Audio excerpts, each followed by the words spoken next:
Yo, CrumbleBob here. Miss those crazy stories from the depths of Reddit? Don't worry, I've got you covered. As always, today we've got the best family relationship stories. You already know, if I'm here, it's time to chill and dive straight into the madness. So what are we waiting for? Hello everyone, I have to share this somewhere because I'm not sure who else to speak with regarding it, and I feel like I'm losing my sanity. I'm using a temporary account for privacy. I am 34 years old, and my husband, whom I'll call Mark, 35, and I have been married for 8 years. We own our house, hold steady jobs, and typically lead a calm, foreseeable life, which is how we prefer it. The central figure in this scenario is Mark's younger sister, Chloe, 29. Mark and Chloe have never been especially close. It's not a single major event, but rather years of personality conflicts, varying life decisions, and what Mark refers to as Chloe's inclination for drama and self-sabotage. They were polite during necessary family gatherings before we relocated across the country 5 years ago, but they seldom spoke otherwise. Mark's parents enable Chloe considerably from his perspective, which has consistently been a cause of tension. Mark usually maintained his distance for his own peace of mind. We hadn't seen Chloe face-to-face since our relocation, though we received infrequent updates via Mark's parents, typically involving some fresh crisis or employment she'd left or relationship turmoil. Around 2 months ago, Mark received a call from Chloe late one evening. She was weeping uncontrollably, stating she'd finally departed from her husband, David. They had been married for around 2 years. We knew very little concerning him. Chloe wasn't skilled at keeping others updated unless she required assistance. She asserted David was domineering and emotionally abusive, and that the situation had worsened, causing her to fear for her well-being.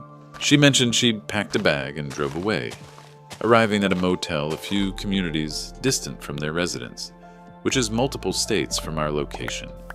She stated she had no other place to go, couldn't conceivably go to her parents since David knew individuals in their town, which struck us as strange, and inquired if she could come reside with us merely for a short period, just until she could regain her stability.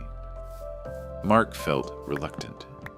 He recalled all the prior problems with Chloe, her untrustworthiness, her inclination to create difficulties for others to resolve. However, the account she shared was concerning. The idea of his sister, whether estranged or not, being possibly vulnerable and solitary was upsetting to him. I also felt awful for her. The concept of anyone escaping an abusive circumstance is dreadful. We discussed it at length. Mark felt duty-bound, and I concurred that offering a secure temporary shelter appeared to be the correct action. We presumed a few weeks, perhaps a month at most, would allow her time to determine her subsequent actions, secure employment, possibly obtain some therapy. We consented to her arrival.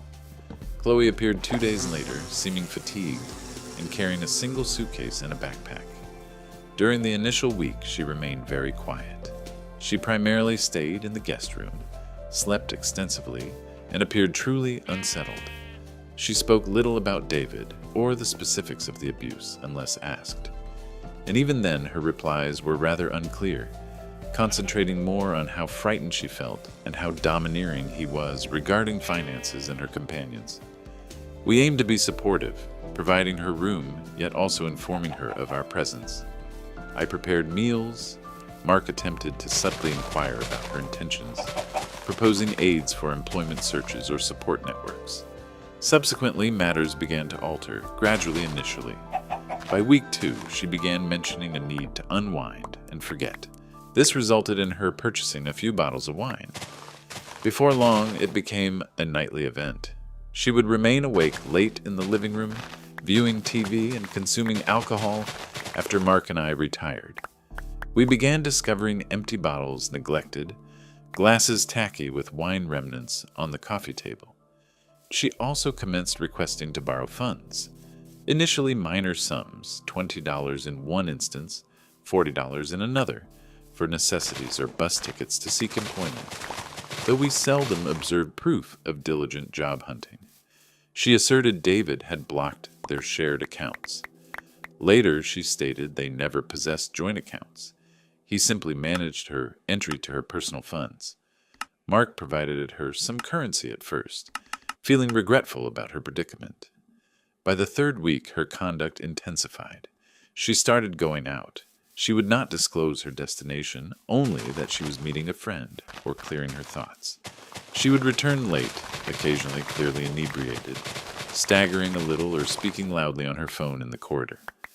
One evening around 2 a.m., Mark and I were awakened by a loud knocking. We descended the stairs to discover Chloe, attempting and failing to quietly unlock the front entrance, having misplaced her key. She dismissed it with a laugh when she saw us, claiming she simply needed some fresh air. The home reeked of alcohol. The disarray also grew. The guest room began to resemble a chaotic area, garments stacked, soiled dishes left for extended periods. The guest bathroom was perpetually strewn with her cosmetics, damp towels on the floor. We attempted to speak with her gently about tidying up after herself, household guidelines, being thoughtful about late-night noise. She would apologize, perhaps make a minor effort for a day, then revert to the identical customs. The pleas for funds grew more common and for greater sums.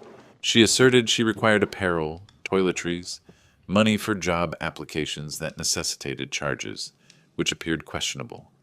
Mark began to refuse, instructing her she needed to handle whatever money she possessed and concentrate on securing employment. This resulted in gloomy silences or passive-aggressive remarks from Chloe about us not grasping her past experiences. The circumstance genuinely started to feel unmanageable around week 6. Chloe declared she had secured a part-time position waitressing at a bar. We were initially comforted, believing this was a move towards autonomy. Nevertheless, it merely appeared to provide her with more money for socializing. She began going out almost every night following her shifts, or on her days off. On 2 occasions within the past 2 weeks, she has brought unfamiliar individuals to our house late at night. Not merely friends, but men she seemingly just met at the bar where she works, or other bars she went to after her shift. The initial time, Mark and I were awakened around 3 a.m. by loud talking and laughter downstairs. Mark went downstairs and found Chloe in the living room, with a man neither of us recognized, both drinking beer. Mark was enraged. He informed the man courteously yet firmly that it was late, and asked him to depart. He then told Chloe unequivocally that bringing strangers into our home without permission, particularly late at night, was entirely unacceptable. Chloe grew defensive, stating she was an adult, it was merely a friend, and Mark was treating her like a child. The argument intensified before she stormed off to her room.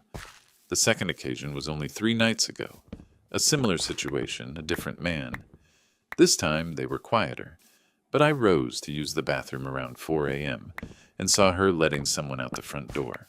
When I confronted her the following morning, she initially denied it, then said he was just walking her to the door, then finally admitted he'd been inside for only a few minutes. She accused me of spying on her. Adding to this, we've begun noticing inconsistencies in her story about David. When Mark gently pointed out a contradiction, she became flustered and changed the subject or accused him of siding with David. Mark and I are perpetually stressed. We speak in hushed voices in our bedroom about what to do. Mark feels profoundly torn. He despises what's happening. He's angered by Chloe's conduct and disrespect for our home and guidelines, but the abused sister narrative still holds sway over him. He feels guilty evicting her if she genuinely has nowhere safe to go. I comprehend his dilemma, but my compassion has diminished, replaced by irritation and an increasing doubt. Her present conduct doesn't match the portrayal of a frightened victim attempting to reconstruct her life. It feels more like someone evading responsibility and using a terrible accusation as a defense. Our home no longer feels like our own. We are tense, anticipating the next occurrence. Chloe alternates between being excessively sweet, typically when she desires something, and being sullen and defensive. She avoids Mark and me as much as possible unless she requires money or wishes to complain about her employment or how unjust her life is. The current situation is this. Chloe is residing in our house, working intermittently at a bar, spending her earnings on going out, drinking heavily, disregarding our rules, bringing strangers home, and exhibiting increasing inconsistencies in her account of escaping an abusive husband. Mark and I have reached our limit. Our patience is exhausted, and my faith in her victim narrative is severely rattled. I feel awful even questioning someone who claims abuse, but her actions are making it progressively harder to believe. The strain is impacting our marriage, our tranquility, and our feeling of safety in our own house. Am I an awful individual for seriously doubting Chloe's story about David? Any advice on what steps to take next would be appreciated. Update 1. Thank you to everyone who replied to my initial submission. Reading your comments and messages was remarkably useful, partly because it confirmed that my doubts weren't entirely unfounded, and partly because it offered me insight into the gravity of this circumstance. I value individuals sharing their own experiences and advice, some explanations addressing frequent inquiries, Mark and Chloe's alienation. Some asked for further specifics. Their relationship has consistently been tense. Mark sees Chloe as someone who has always maneuvered circumstances and relatives, particularly their folks, to achieve her desires, frequently leaving disorder in her wake. She's moved through jobs, apartments, and relationships, often needing financial help from their parents. Mark kept his distance years ago because he found her ongoing drama draining and didn't want to be pulled into rescuing her over and over. Their parents often resolved issues or found justifications for her, which made Mark even more frustrated. This history is why he was at first reluctant, but also why the abuse claim deeply affected him. It felt like the sole situation where he felt he had to intervene. Mark's current position is that he no longer offers excuses for Chloe. Seeing her behavior personally, especially bringing strangers home, has greatly diminished his sympathy. The conflict I previously noted was more about the guilt linked to possibly deserting an abused sister. Now he's primarily angry and concurs Chloe must depart, but he was grappling with how to proceed. Without solid evidence, she wouldn't be in harm's way if she departed from us. He feared repercussions from his parents if they expelled the victim. Regarding Chloe's particular conduct, people requested further instances. The drinking is no longer just wine. We discovered empty vodka bottles concealed in the guest room closet. The disputes mentioned are usually her shouting loudly on the phone, often about money or someone allegedly harming her, or engaging in argumentative, repetitive discussions with us if we try to set a limit, like tidying up or refraining from borrowing funds. The funds she spent appeared to be entirely for clothes, cosmetics, ride-sharing services, and beverages at bars with no sign of saving for an apartment or future requirements. The unknown individuals were men she encountered while out. She didn't appear to know their surnames. Reviewing the comments reinforced an idea that had been forming in my thoughts. I had to discover the truth about her marriage. Her account contained gaps, and her present conduct seemed incompatible with someone who had experienced trauma and was attempting to recover. The notion that she might be fabricating something as grave as abuse and employing that falsehood to control us felt dreadful but progressively more credible. A number of comments proposed attempting to confirm her narrative, possibly by locating her husband David. I experienced a significant degree of inner struggle regarding this. It seemed like acting covertly, possibly meddling in a complicated matter. However, the situation in our household was unsustainable, and Mark and I could not reach a definite conclusion without ascertaining if the basis of her stay here, the assertion of abuse, was factual. If she was being truthful, we needed to handle her departure in another way, perhaps with greater emphasis on resources and assistance. If she was fabricating, then her prompt removal appeared more warranted and essential. I resolved that I needed to attempt it. I believed Mark ought not to be the one to do it, considering the family interactions. It felt like my duty as the individual whose home and tranquility were being similarly disturbed, and perhaps as someone a bit more detached emotionally from their family past. Therefore, I did something I never imagined I would. I accessed Facebook. Chloe isn't highly active, but she possesses an older profile. I scrolled through her list of friends, searching for anyone named David who had a link to the region she previously resided in. It required some effort, cross-referencing pictures and places she had indistinctly referred to. Ultimately, I discovered a profile for a man named David with a surname, whose profile image displayed him with Chloe, appearing as a couple, dated approximately a year prior. His whereabouts corresponded to where she stated they resided. My hands were trembling. I paused for an extended period, perhaps an hour, simply observing his profile.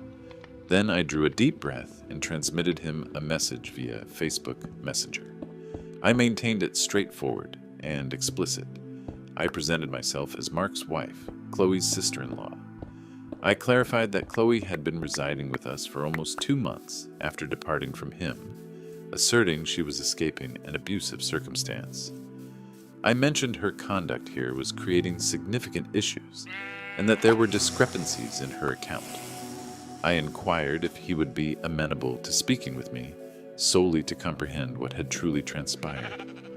I did not blame Chloe in the message, merely conveyed what she had informed us and that we were attempting to grasp the circumstance. I pressed send and felt nauseous. I honestly didn't anticipate a response, or perhaps expected an irate one. However, roughly 3 hours later, my phone vibrated. It was a message in return from David. He stated he was astonished to learn Chloe was claiming he was the abuser. He sounded relieved, nearly, that someone had contacted him. He consented to speak. We ended up exchanging messages for more than an hour that night.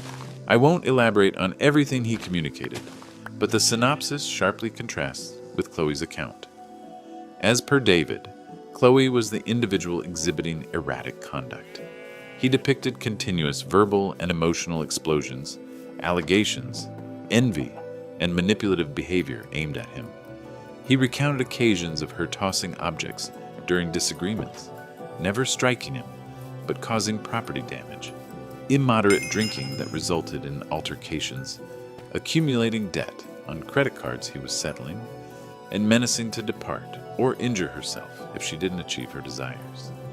He mentioned she frequently vanished for days following arguments, going to reside with friends or relatives, probably her parents, without informing him of her whereabouts.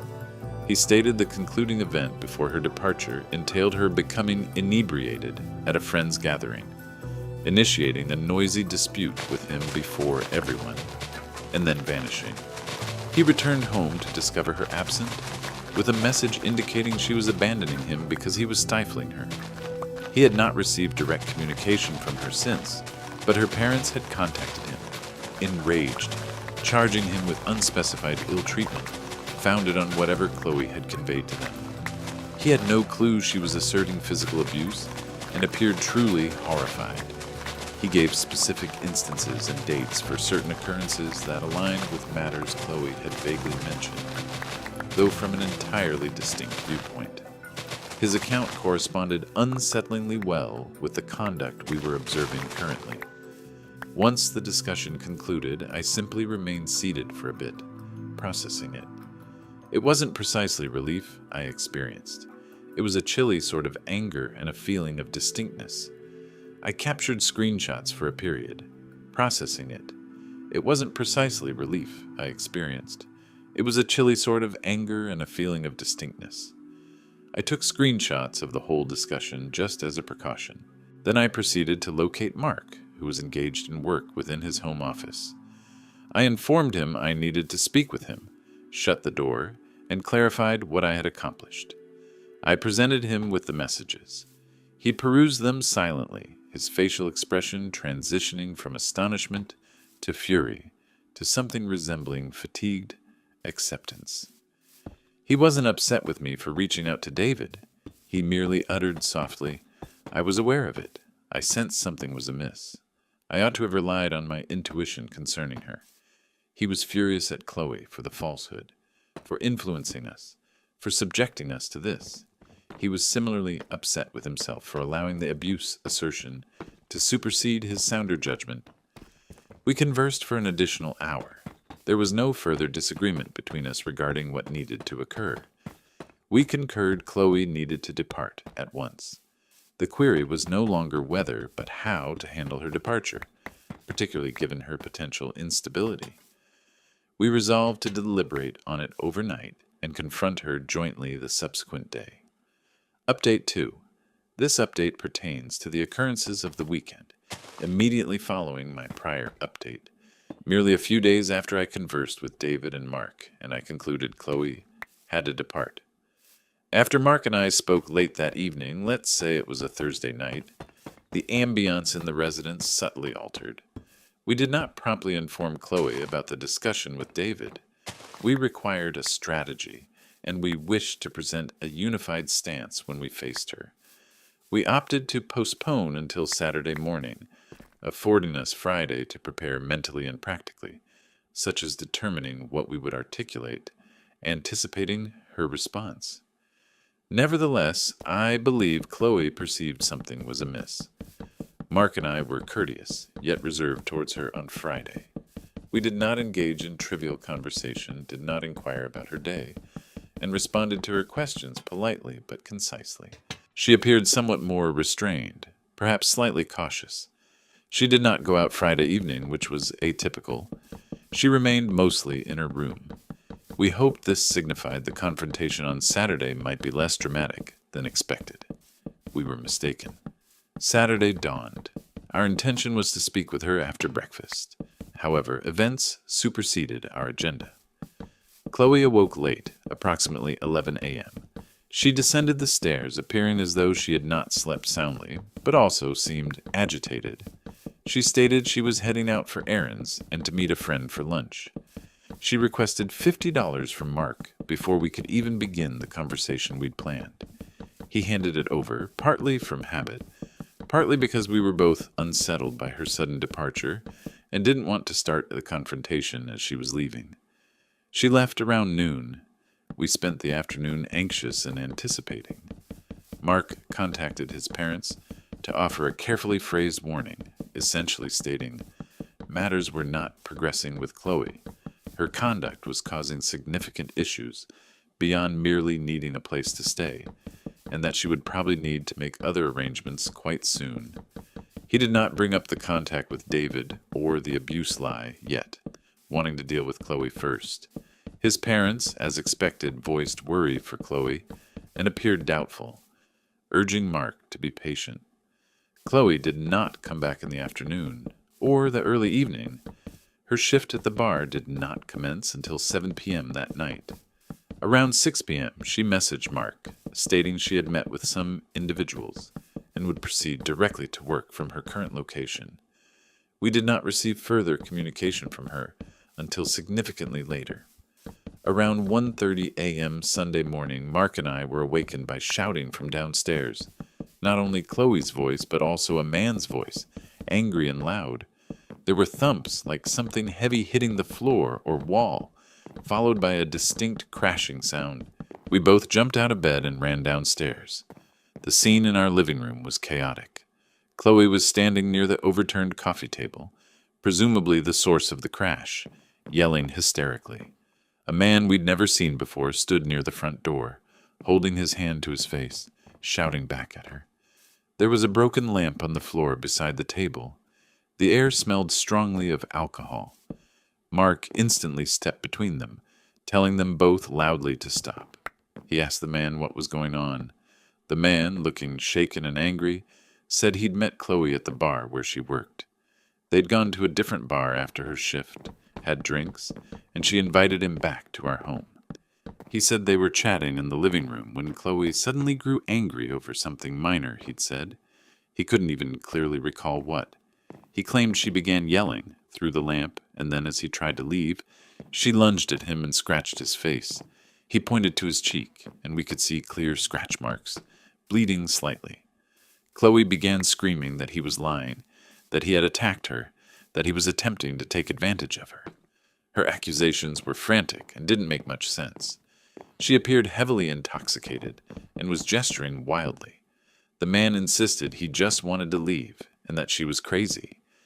Mark tried to de-escalate, telling Chloe to go to her room and the man to wait outside while we sorted things out. Chloe refused, still yelling accusations. Mark attempted to calm the situation, telling Chloe to go to her room and the man to wait outside while we sorted things out. Chloe refused, continuing to shout accusations. The man declined to leave without making sure we understood she had attacked him. The situation felt entirely out of control and potentially dangerous. I looked at Mark, and we didn't even need to talk about it. While he kept trying to keep Chloe and the man apart, I walked calmly to the kitchen counter, picked up my phone, and called 911. I briefly explained that an altercation had occurred at our address involving a house guest and someone she brought home, and that the man was claiming he had been physically assaulted by the guest. I provided our address and confirmed our phone number. The dispatcher said officers were en route. I am sorry I have to do this, but I will need to end the update here as I have work to do. I will write a new update and post it in a few days. Update 3. It has been 2 weeks since the incident where I called the police. The police arrived approximately 10 to 15 minutes after my call that Sunday morning. 2 officers came to the door. Mark let them in. The scene remained tense. Chloe had stopped screaming but was now weeping dramatically in a chair, while the man stood by the door looking anxious. The broken lamp and overturned table were still there. The officers separated everyone. One officer took the man outside to talk, while the other spoke with Mark and me in the dining room, and then tried to speak with Chloe in the living room. Mark and I recounted what we knew. Chloe was staying with us. She brought the man home. We were woken by shouting and crashing sounds. We came downstairs to find them arguing. The overturned furniture, the broken lamp, and the man's claim that Chloe had assaulted him, along with the visible scratches on his face.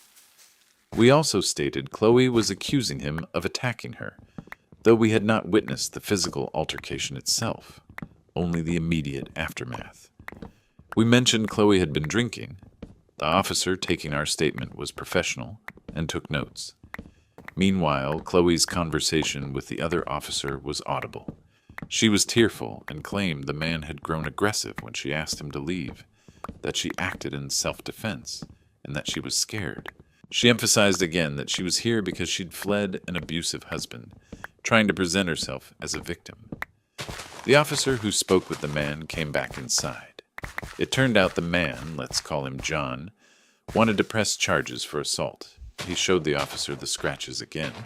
The police took pictures of his face and the broken lamp/disarray in the living room. They spoke with Chloe again, informing her that John wished to press charges. She became hysterical again, denying everything, saying it was his fault.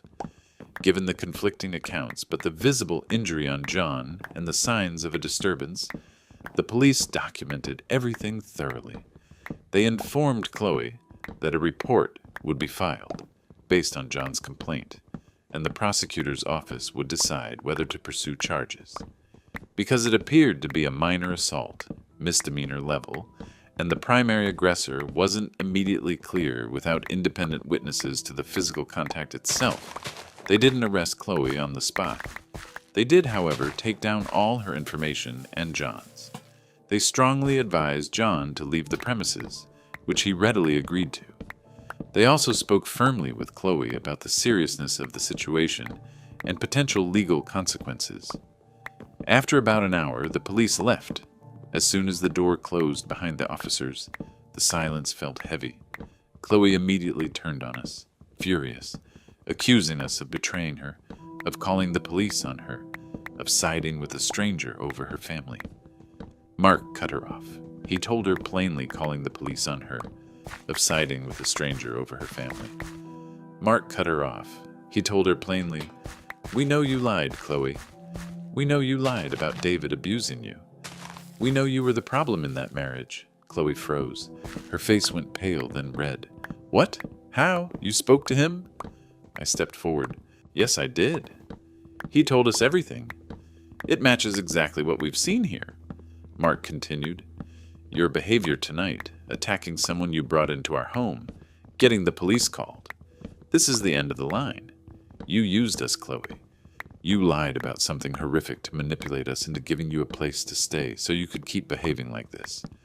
You need to pack your things. Now. You're not pack your things. Now. You're not spending another night in this house." Chloe began to argue, then cry, then plead. She said we couldn't just throw her out. She had nowhere to go. Her parents would kill her. David had ruined her life.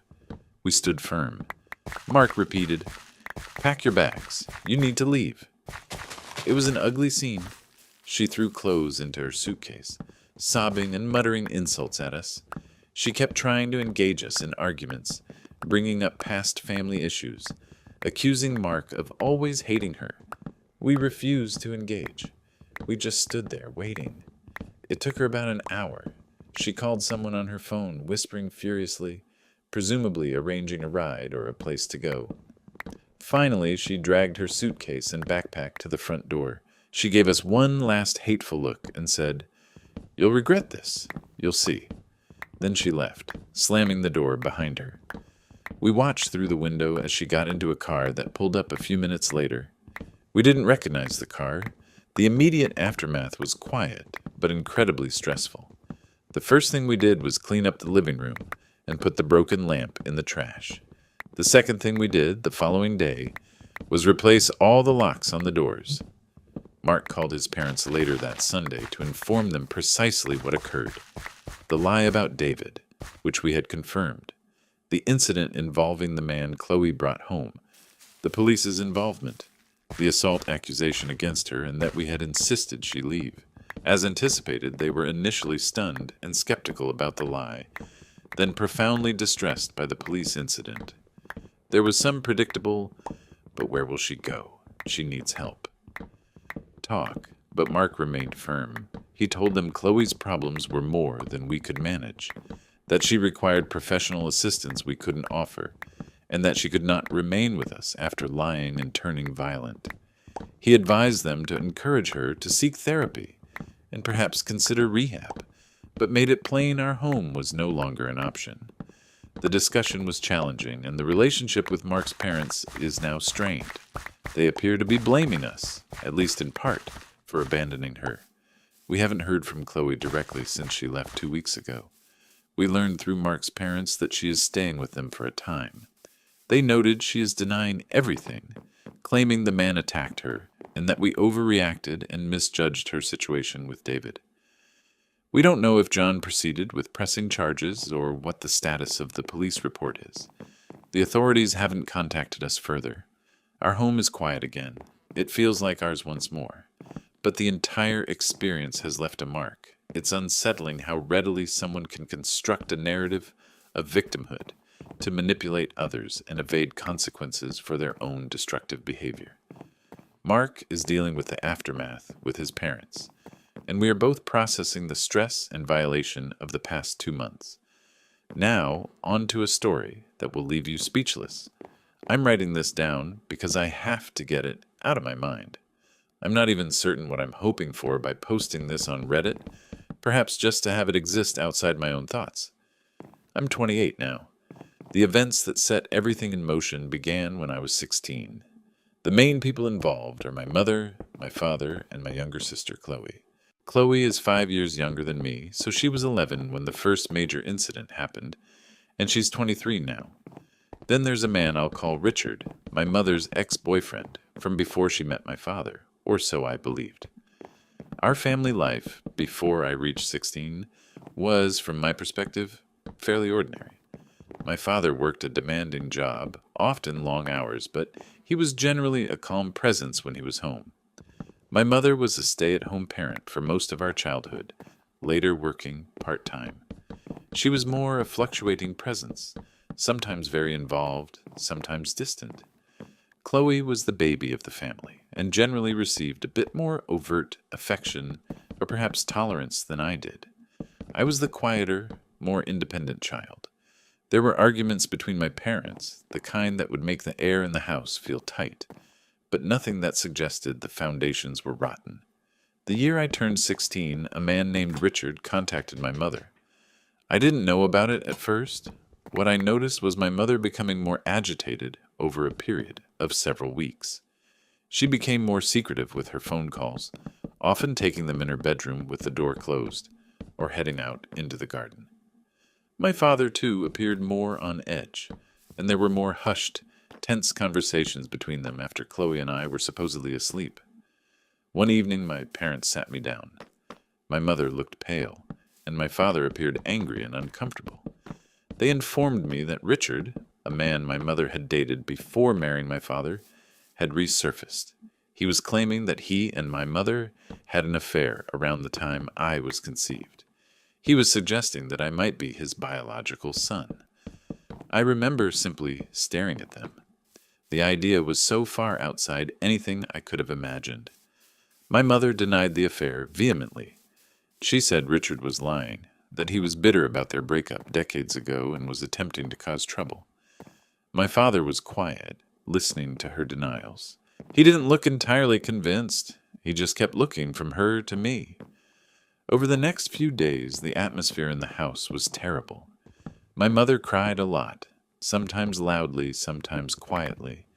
My father was withdrawn, and when he did speak, his voice was clipped. Richard apparently was persistent. He wasn't just making vague claims. He was providing specific dates and details of alleged meetings with my mother that coincided with the period before my birth. The pressure mounted. My mother kept saying Richard was a manipulative liar. My father eventually said that to put the matter to rest, they wanted me to undergo a paternity test. He said it was to prove Richard mistaken and protect our family from his claims. My mother agreed, saying it would clear her reputation. I didn't feel I had an option. I was 16. I consented to do it. The period awaiting the appointment and then the results was one of the longest times in my life.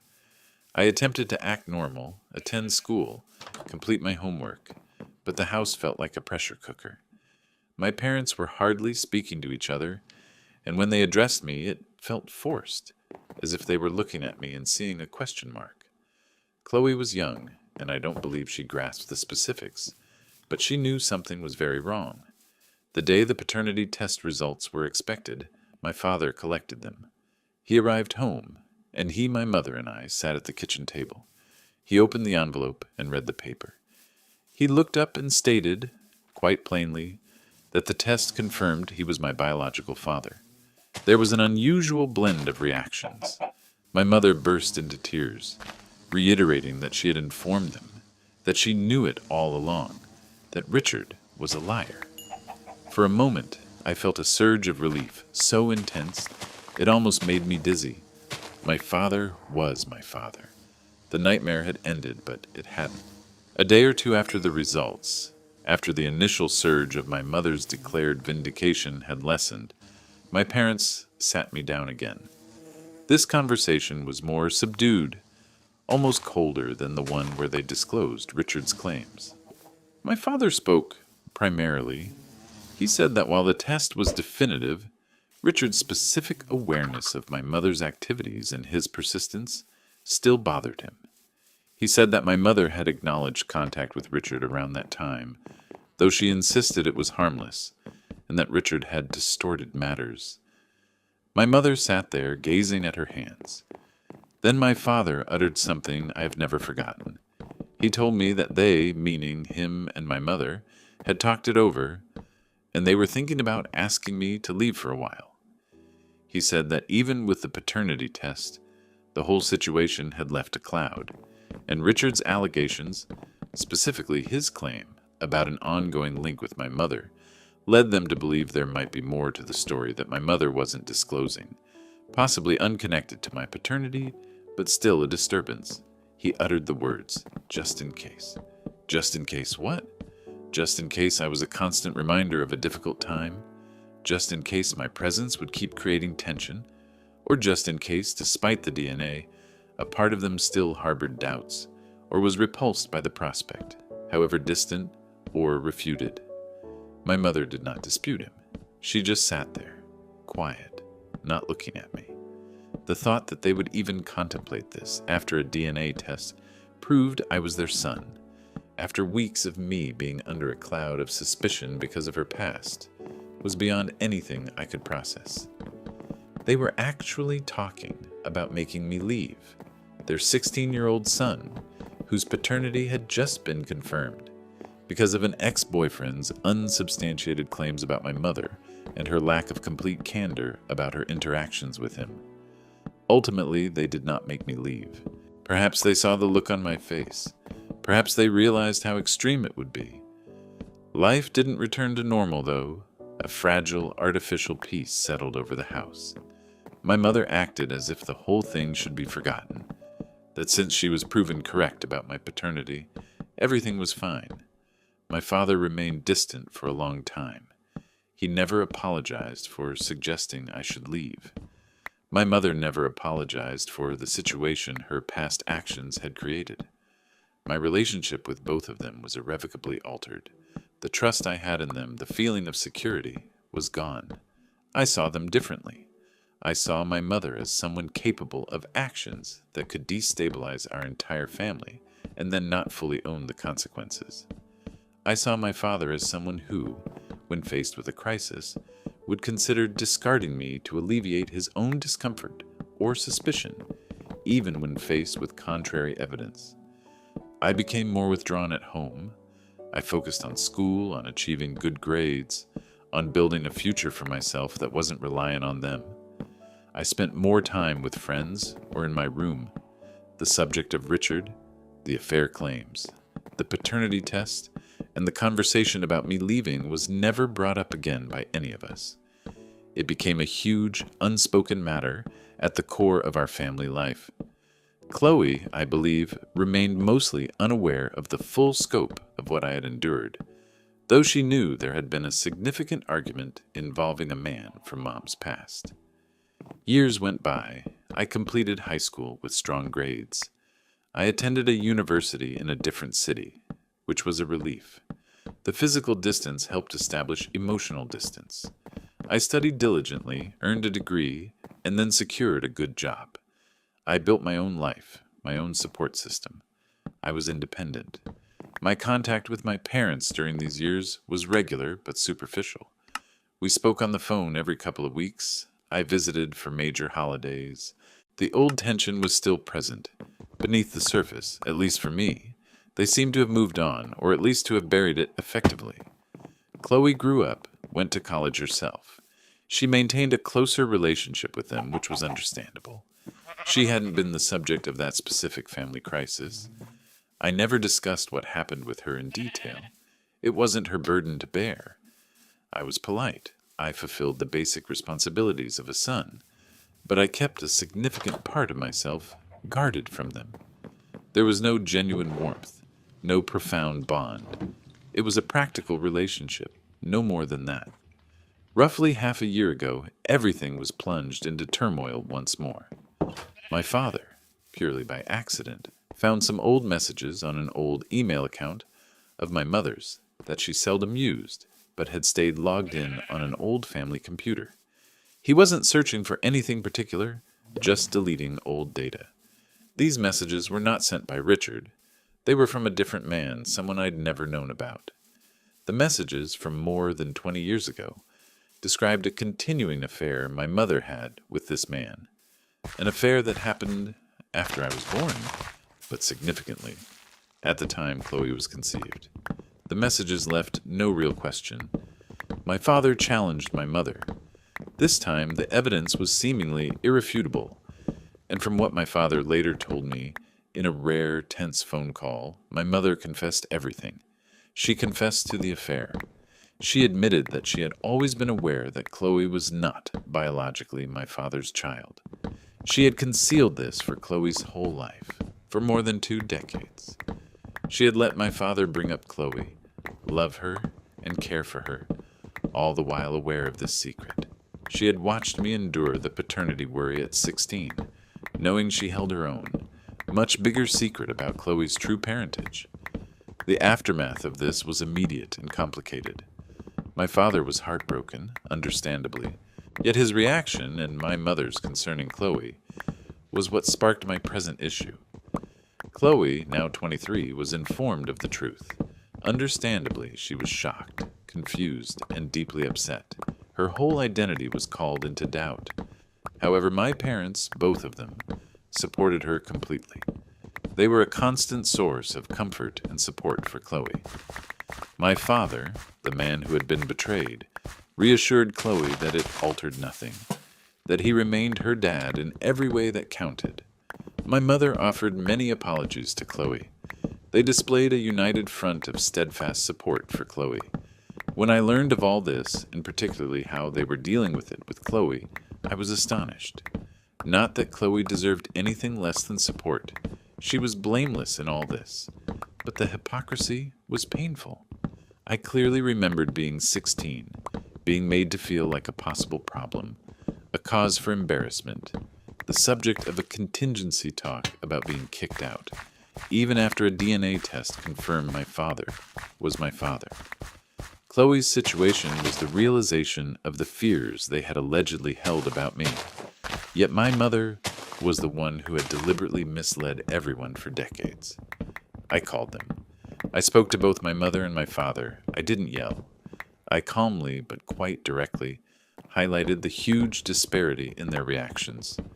I reminded them of what they made me endure when I was 16.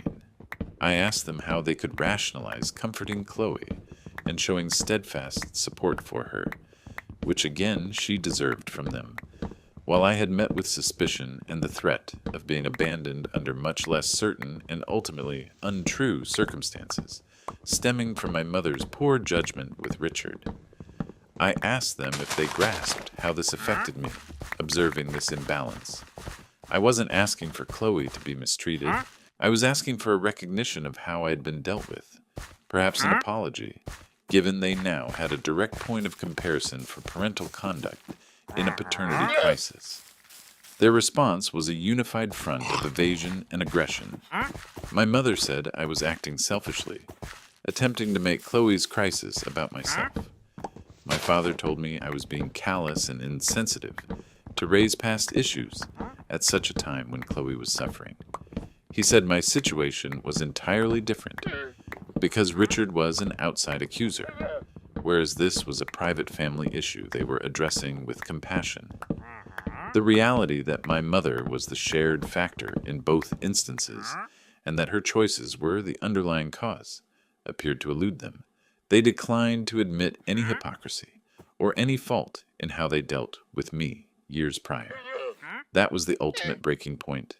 Their utter failure to perceive or to concede the blatant disparity in their conduct, their willingness to criticize me for merely requesting fair treatment, or at least a recognition of previous injustices, simply cut the last weakened tie of any duty I felt towards them. I informed them that if they couldn't grasp my stance, if they couldn't discern the obvious hypocrisy, and if they intended to label me heartless for desiring my own past pain acknowledged given recent happenings, then I had nothing further to communicate with them. I told them I was finished with our connection such as it existed. I then ended the conversation and blocked their phone numbers. I blocked them on social platforms. I desired no more communication. Several weeks afterward, the shaming commenced. My mother, and subsequently my father via his own profile, started publishing vague, self-pitying updates online. Comments about offspring who overlook the sacrifices their parents offered, and the sorrow of being estranged by a loved one without valid cause, and how certain individuals lack empathy when a family is experiencing hardship. It was evident they were speaking to me. Shared contacts began posing subtle inquiries to me. I had no desire to let them dictate the story and portray me as the bad guy after everything. So I published one comprehensive post on my own social media page. I avoided harsh words. I simply presented the facts, quite clearly. I recounted the circumstances when I was 16, the paternity test, their threat to expel me as a precaution. Then I described the recent disclosure concerning Chloe, my mother's deception spanning decades, and my parents' supportive response to Chloe, compared to their disapproval of me when I sought a measure of acknowledgement.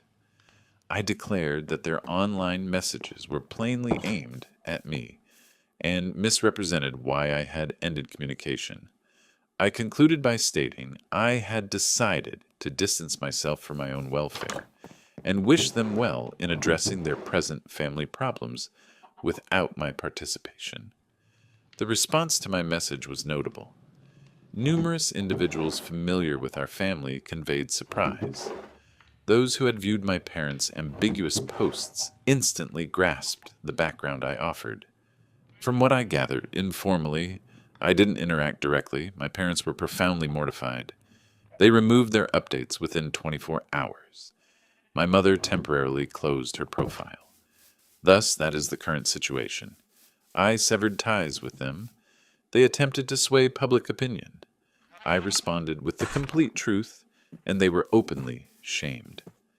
I have no regret for speaking the truth, particularly as they started the public dimension. This is irreversible. They haven't attempted to contact me since my post, and I haven't reached out.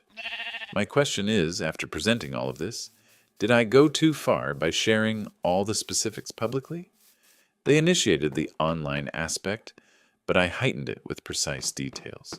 Was it warranted considering the past and their conduct, or did I contribute to the issue by getting involved publicly? I'm not seeking reconciliation. I'm sure that bridge is gone, and honestly, I was the one who ignited the flame after they provided the fuel.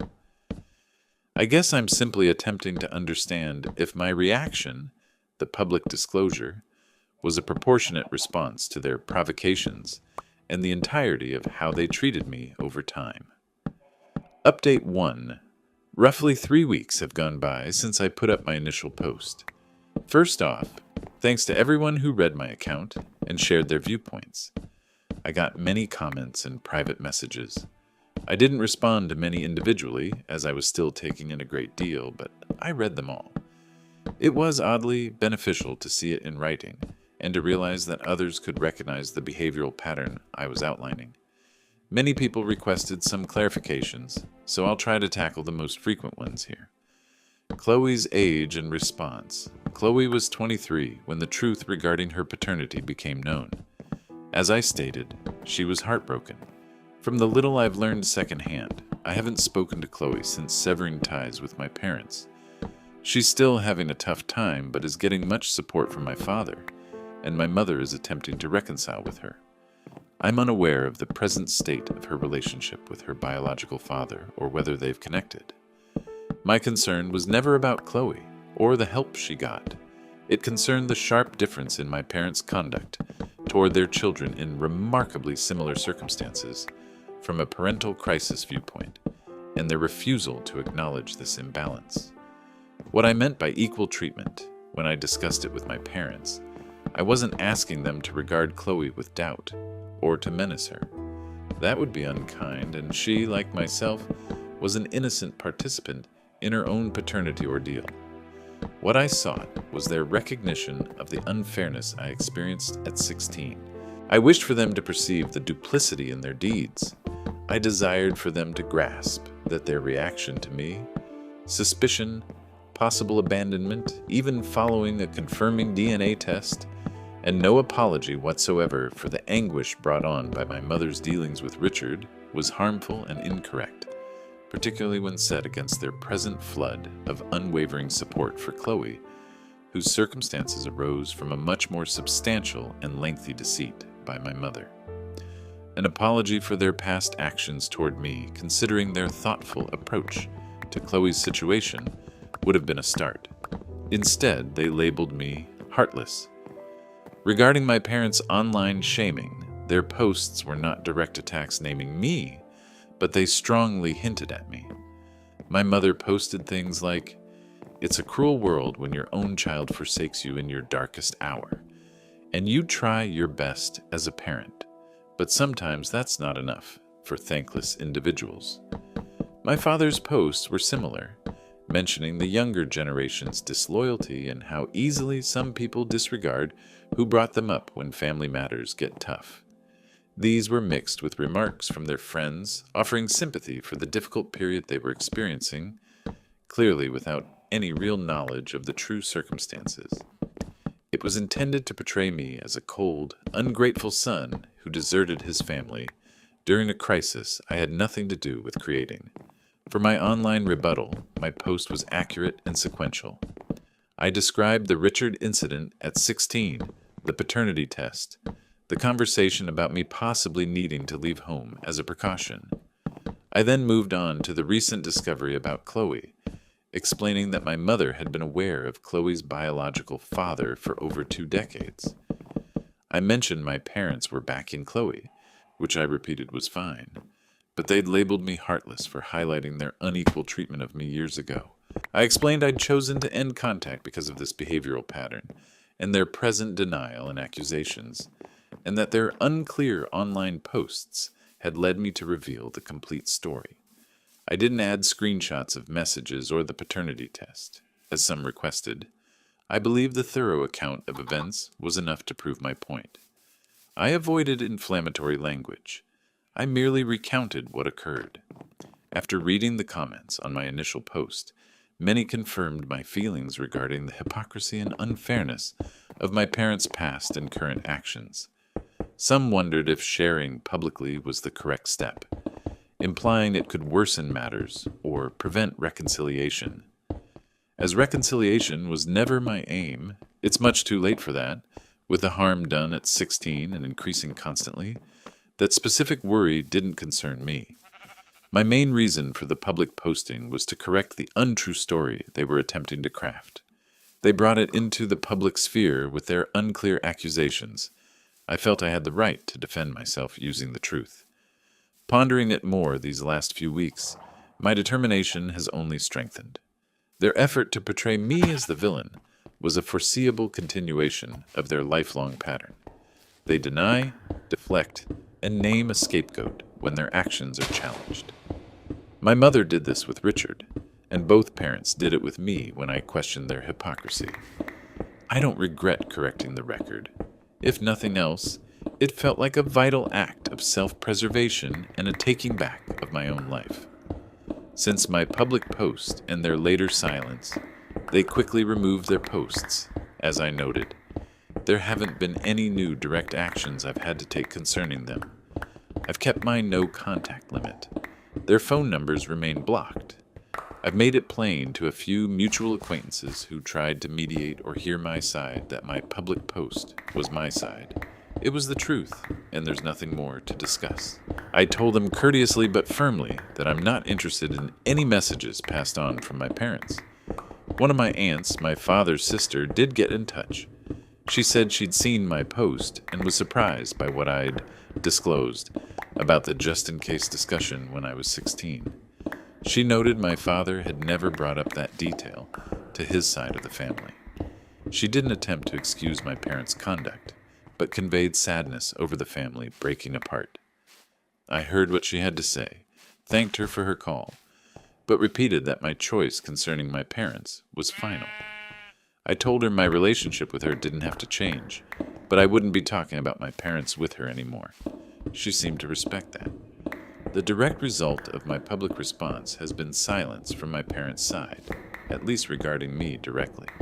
The public shame I spoke of in my initial post appears to have been successful in stopping their efforts at digital manipulation. I learned from a cousin that there were many awkward conversations among their friends and some wider family members who had only heard my parents' unclear version initially. My post seemingly clarified many unknowns and altered some viewpoints. I feel no triumph. There's no happiness in any of this. It's an unfortunate, complicated conclusion to what was already a severely imperfect relationship. But I do feel a sense of calm. The ongoing subtle stress of handling their hopes, of walking on eggshells, of anticipating the next conflict has vanished. By ending contact and revealing the full truth, I've taken myself out of their sway. I have not talked to Chloe. I am unaware if she saw my post. or what her thoughts are. My disagreement was never with her. I hope she navigates her own circumstances. Should she ever decide to contact me independently later on, as an adult, I would likely be receptive to a discussion, but I would not start it. My current priority is my own tranquility. The steps taken were to maintain that. I uphold them. Update 2. It's now been a little over a year since my initial post, and roughly 10 months since my first update, where I described the direct aftermath of my choice to go public with the family history. Much can settle in a year, and much can also become more firmly established. The situation with my parents is one of continuous silence. They have made no attempts to contact me since their online posts were undermined by my public statement of facts. I have made no attempts to contact them. It is a total halt to communication. From what I learned through very indirect channels, mainly my aunt, though we stick to my limit of not discussing my parents at length, infrequent bits of general family news sometimes come through. They have mostly retreated into themselves.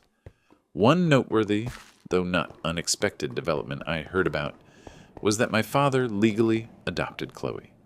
Given that he always considered her his daughter, and in light of her actual biological origins emerging, this seems like a step he would take to formalize their bond. My aunt mentioned it casually. I have no specific emotions about this other than simply accepting it as a fact. It doesn't change anything about my situation or my decisions. It perhaps emphasizes his dedication to Chloe, which further highlights the contrast in his past readiness to possibly cast me aside. My connection with Chloe continues to be absent. I have not heard from her, and I have not reached out. I respect that she's probably still dealing with the discoveries about her own parentage and managing her connection with our parents and possibly her biological father. My aunt once mentioned that Chloe is concentrating on herself, which I believe is ideal. If my actions in revealing the family's past caused her extra pain, that's unfortunate, but it stemmed from my parents' original deeds and their later effort to slander me. My truth was regrettably linked with hers. My mother, my aunt says, has been very concentrated on her bond with Chloe, attempting to mend the harm her many years of deceit created. It appears Chloe is her chief concern, which is comprehensible. Whether their bond can genuinely heal is not for me to state. The family as I understood it is effectively finished. Holidays and birthdays have gone by with no communication. It felt odd initially, this lack of even basic talks, but it has rapidly become my new routine. This will probably be my last update on this subject. The situation has reached a type of standstill. The boundaries have been set, and everyone appears to be living within them. I don't anticipate any situations where I would restart communication with my parents. Next story. I'm a 28-year-old man. This entire situation truly began recently, but the background story goes back about 7 years. That's when my grandmother passed away. She was a kind woman, and I miss her. In her will, she bequeathed her house to both me and my younger sister, Addison. Addison is 25 now. The will was quite explicit. We both own the house, 50-50. Nothing complicated involved. When Grandma passed, I was 21 and still attending university, working towards my degree. Addison was 18, just completing high school. Our mother, Erica, had been living with Grandma, taking care of her in her final years.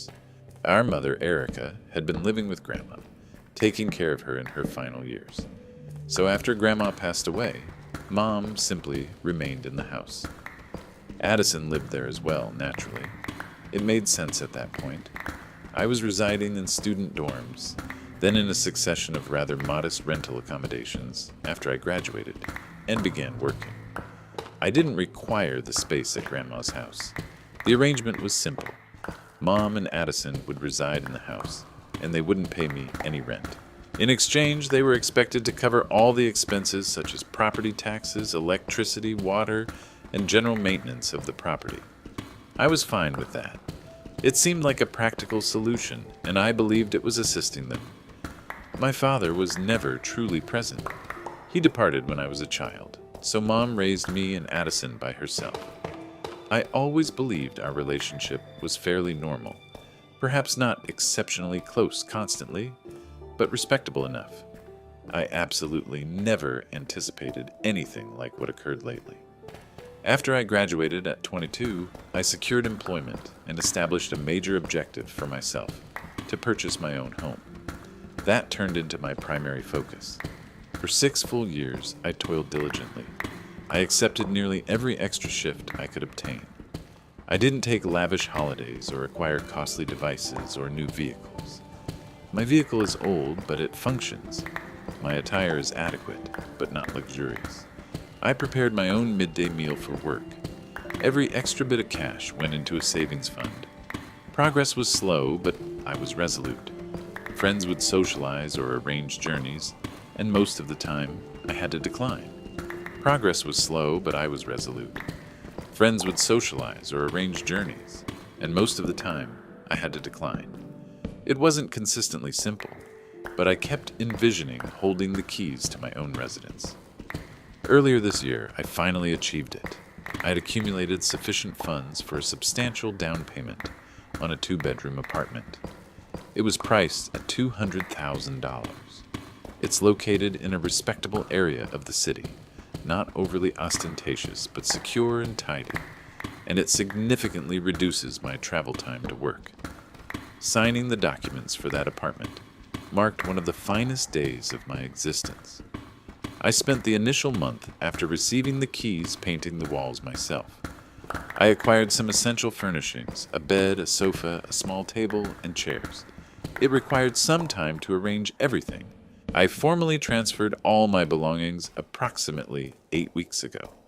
For the first time, I possessed a dwelling that was genuinely mine, one I had earned. The demand for my apartment felt entirely unexpected, but my mother and sister always had a somewhat odd approach to my money. They seemed to think that since I was working and single, whatever I earned was partly theirs, or at least they should have a say in how I spent it, or get a piece of it. For instance, if I mentioned getting a work bonus, my mother would quickly suggest something I could buy for the house, meaning Grandma's house where they resided. Once it was a new washing machine they required. I noted that they lived there, and maintenance was their duty, but she made me feel guilty, claiming the old one was quite problematic. I believe I eventually gave her half the money for it. Addison acted similarly. Even after she began working a part-time job at a local store, she'd often ask me for money. "Could you lend me 50? My pay is delayed. Or my phone bill is higher than I expected. Can you assist?" It wasn't usually huge amounts, but it was frequent. Her justification was always that I earned more than her and lacked kids or a partner to support. I often conceded, just to keep the peace, but it began to trouble me. Then, roughly 2 years ago, Addison began dating Walt. He's 26. Roughly a year into their relationship, he relocated to Grandma's house with Mom and Addison. I was not happy about that at all. I had met Walt a few times. He seemed fine, but he never appeared to have a steady job. He would mention seeking the right chance or freelance jobs, but primarily he appeared to be at home. After he moved in, it seemed as though the demands for money, or for me to contribute to house repairs, became more common. My mother would phone, stating the electricity bill was enormous or a pipe had burst. I began to resist more strongly, asserting that 3 adults now resided there, and they needed to handle their own domestic finances. This typically resulted in her sounding let down by me, or claiming I didn't grasp how difficult things were for them. Several months ago, precisely when I was in the midst of purchasing my apartment, Addison informed us she was expecting. My mother was absolutely thrilled about becoming a grandmother. I congratulated Addison, naturally.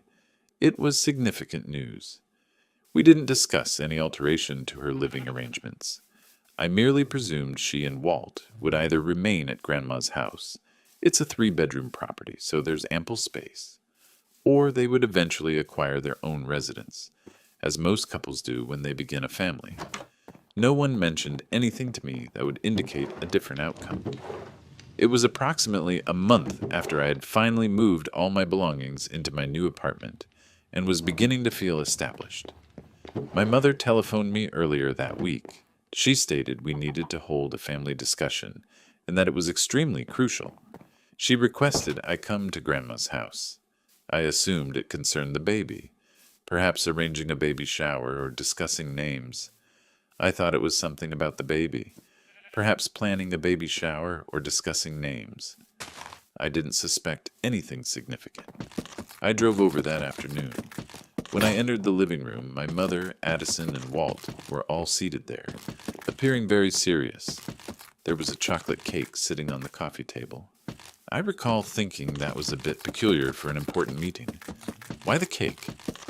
My mother began to speak. She started with a lengthy discourse about how families are meant to support one another, how everyone must make sacrifices for the well-being of the family.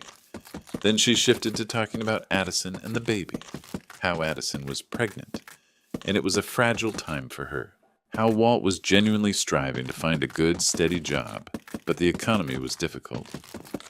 Addison sat there, mostly looking down at her lap. She appeared genuinely uneasy.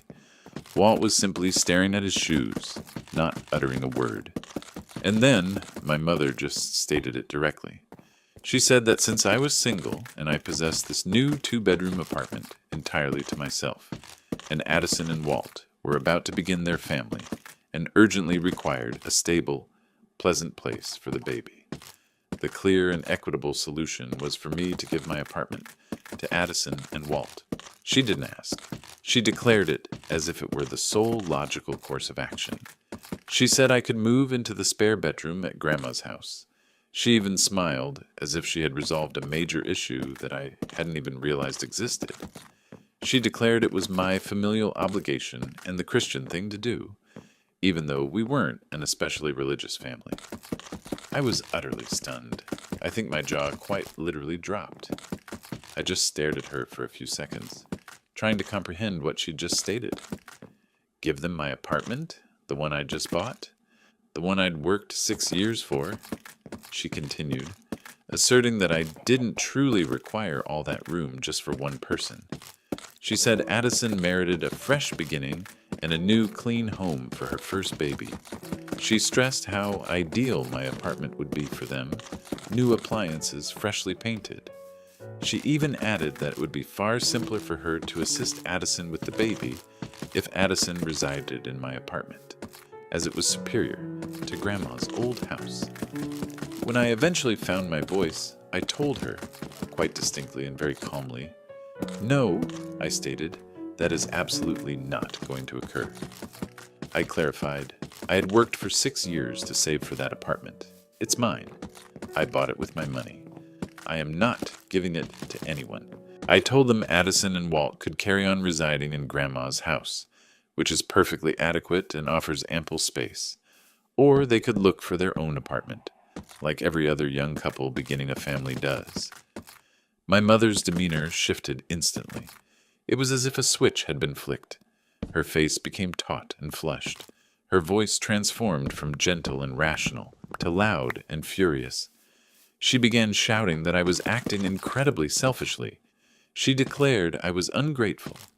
She asserted they had allowed me to benefit from Grandma's house all these years by not making me pay for its maintenance or demanding I sell my share earlier, which was a complete distortion of reality, given I co-owned it, and they were living there entirely rent-free.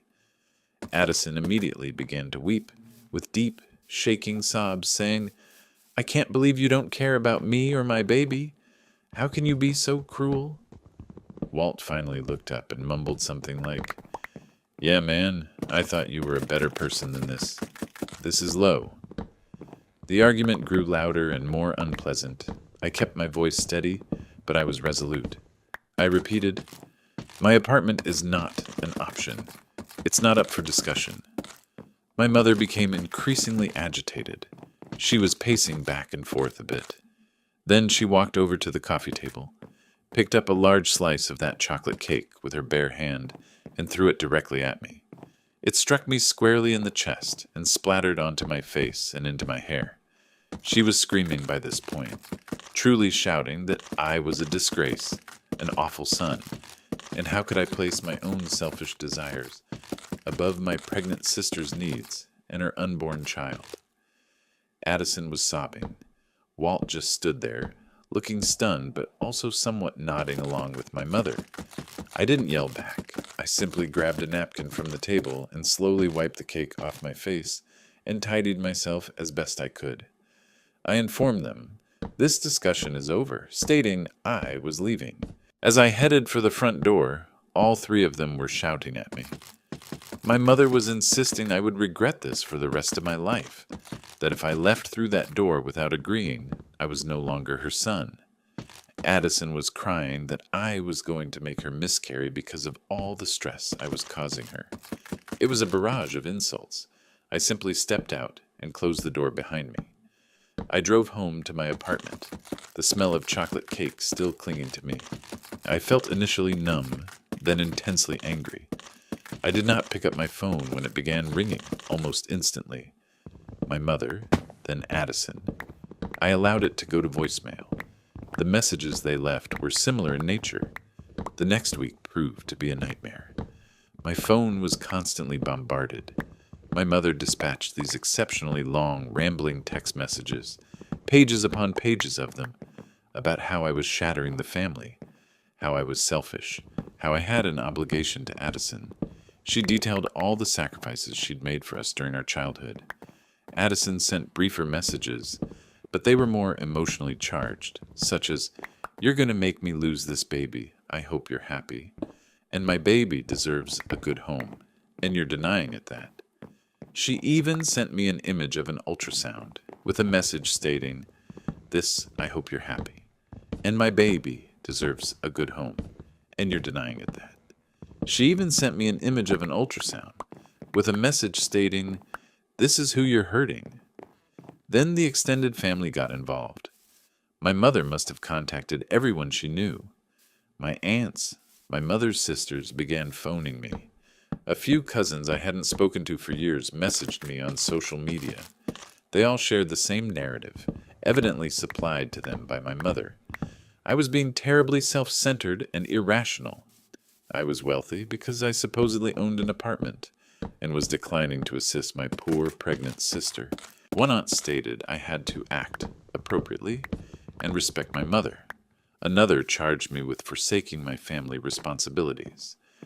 None of them appeared to have been informed that Addison was already residing without charge in a house I jointly owned, or that the request was that I relinquish my own recently acquired residence.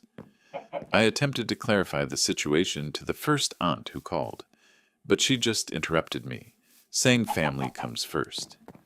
After that, I didn't trouble myself with further engagement. I dispatched a single group text message to my mother and sister. I stated, "My decision about my apartment is final. It is not yours, and I will not be giving it to you. Your conduct at the gathering, particularly Mom throwing cake at me, and this continuous harassment since, is entirely unacceptable. Do not reach out to me regarding the apartment again." That did not deter them. If anything, it made them more upset.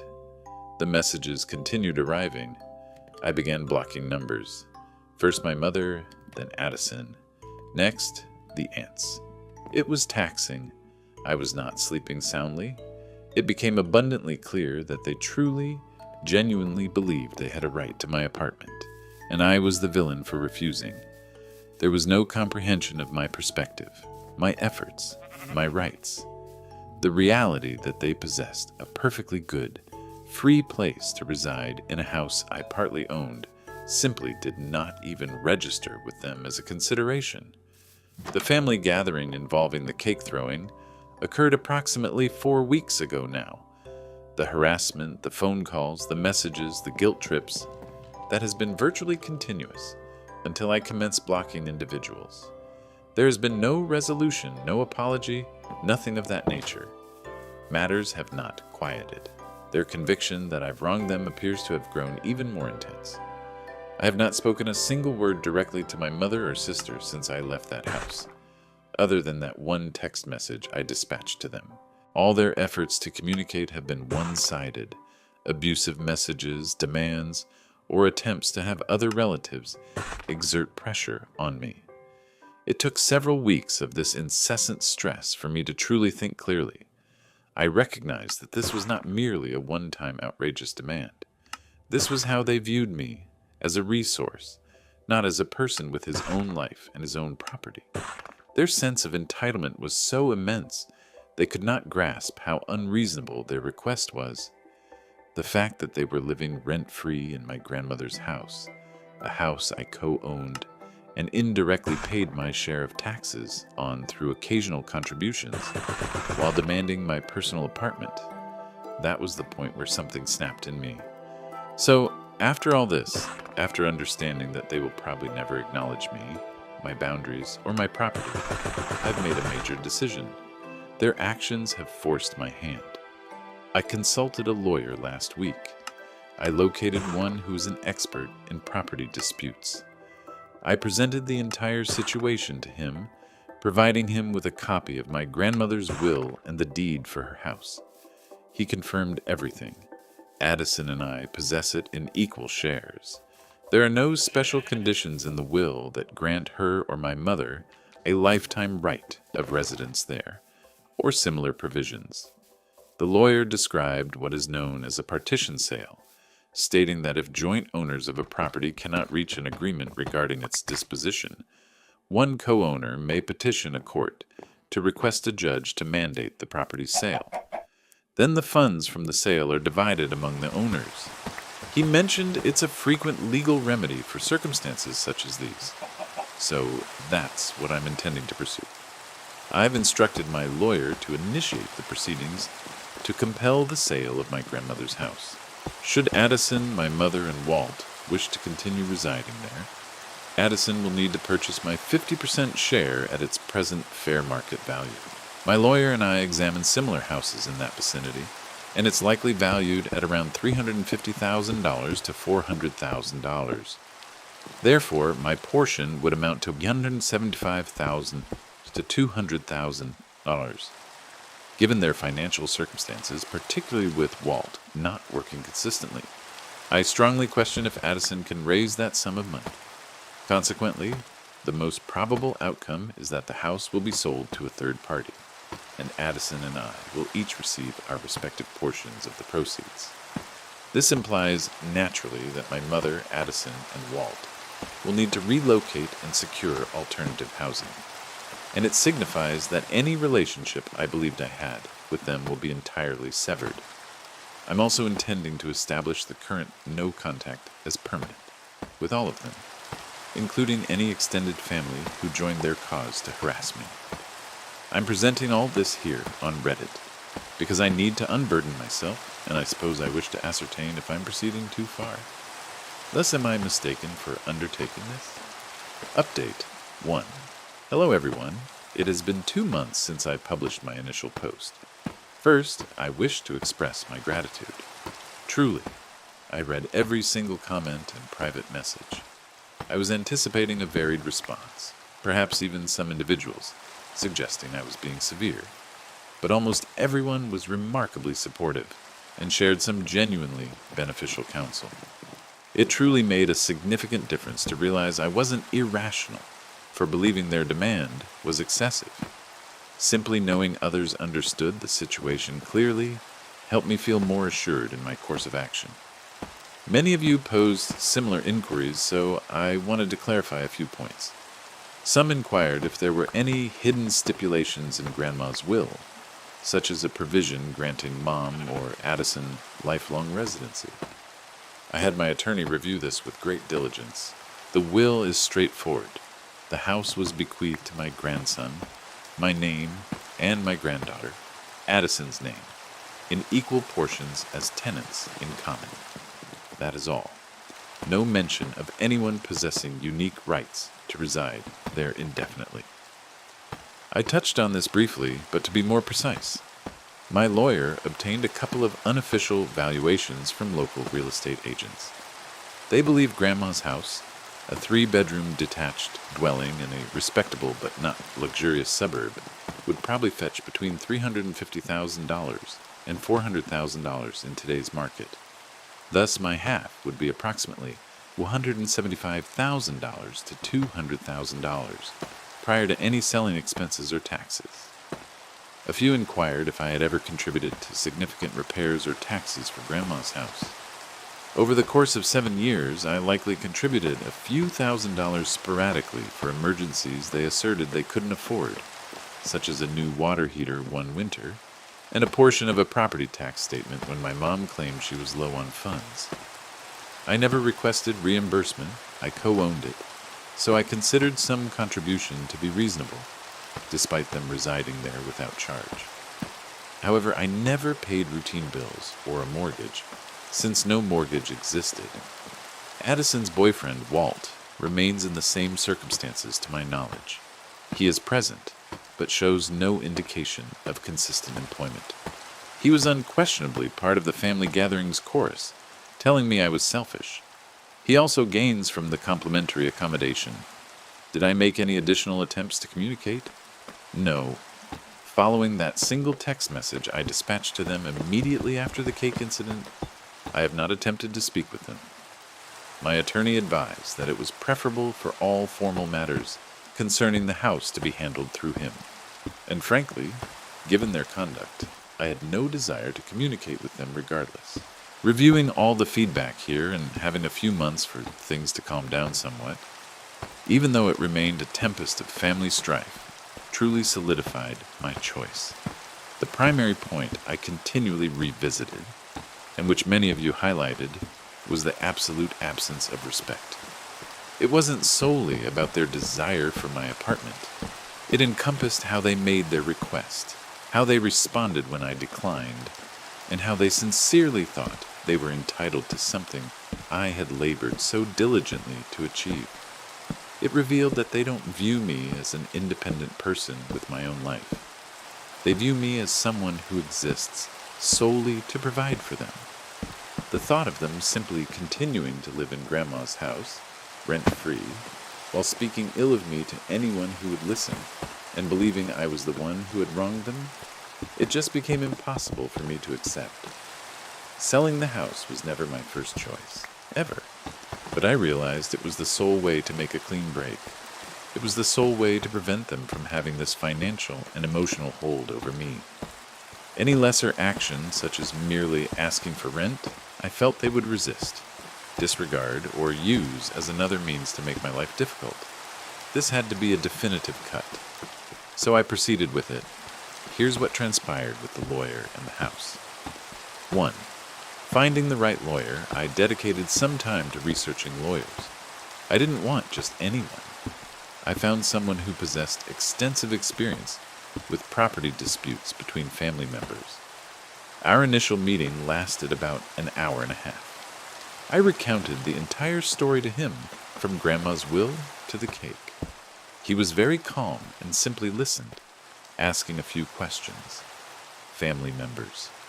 Our initial meeting lasted about an hour and a half. I recounted the entire story to him, from Grandma's will to the cake. He was very calm and simply listened, asking a few questions. He elucidated the partition sale process very clearly. 2. Formal letter sent. The initial official step my lawyer undertook was to draft a very formal letter. It was dispatched via registered mail to my sister, Addison, as she is the co-owner. He also forwarded a copy to my mother, simply to ensure she was officially informed as a resident. The letter maintained a polite, yet firm tone. It declared my intention to sell my 50% stake in the property. It contained the independent market appraisal range, $350,000 to $400,000. It then formally presented Addison with the first option to purchase my share of the house at fair market value. We allotted her 30 days to reply if she was interested in buying me out. 3. The response. We didn't truly anticipate Addison being able to buy me out, and she didn't. We received no formal reply from Addison or any attorney on her behalf within that 30-day period. What my attorney did receive, approximately 2 weeks after our letter was dispatched, was a handwritten letter from my mother. It was far from polite. It spanned several pages, filled with angry accusations. She accused me of being greedy, of attempting to render my own sister and her baby homeless, of betraying Grandma's memory. She demanded I cease this legal nonsense immediately. 4. Filing with the court. Once the 30 days had expired and Addison hadn't presented an offer to buy my share, my attorney proceeded to file the partition lawsuit with the local court. This constitutes a formal legal action. It essentially requests a judge to mandate the sale of the house because the co-owners cannot agree. Addison was then formally served with the court documents. This means a professional process server personally delivered the legal documents to her at Grandma's house. This entire process, from making a firm decision after my initial post, to engaging the lawyer, him dispatching the letter, awaiting a reply, and then submitting the court documents, spanned approximately 6 weeks. It seemed like a lengthy 6 weeks. Indeed, the reaction was largely as I anticipated, merely more intense. When Addison was truly served with the official court documents for the lawsuit, that's when matters genuinely escalated. It was now concrete, not merely a letter from an attorney, but a court proceeding. My mother seemingly telephoned my lawyer's office repeatedly.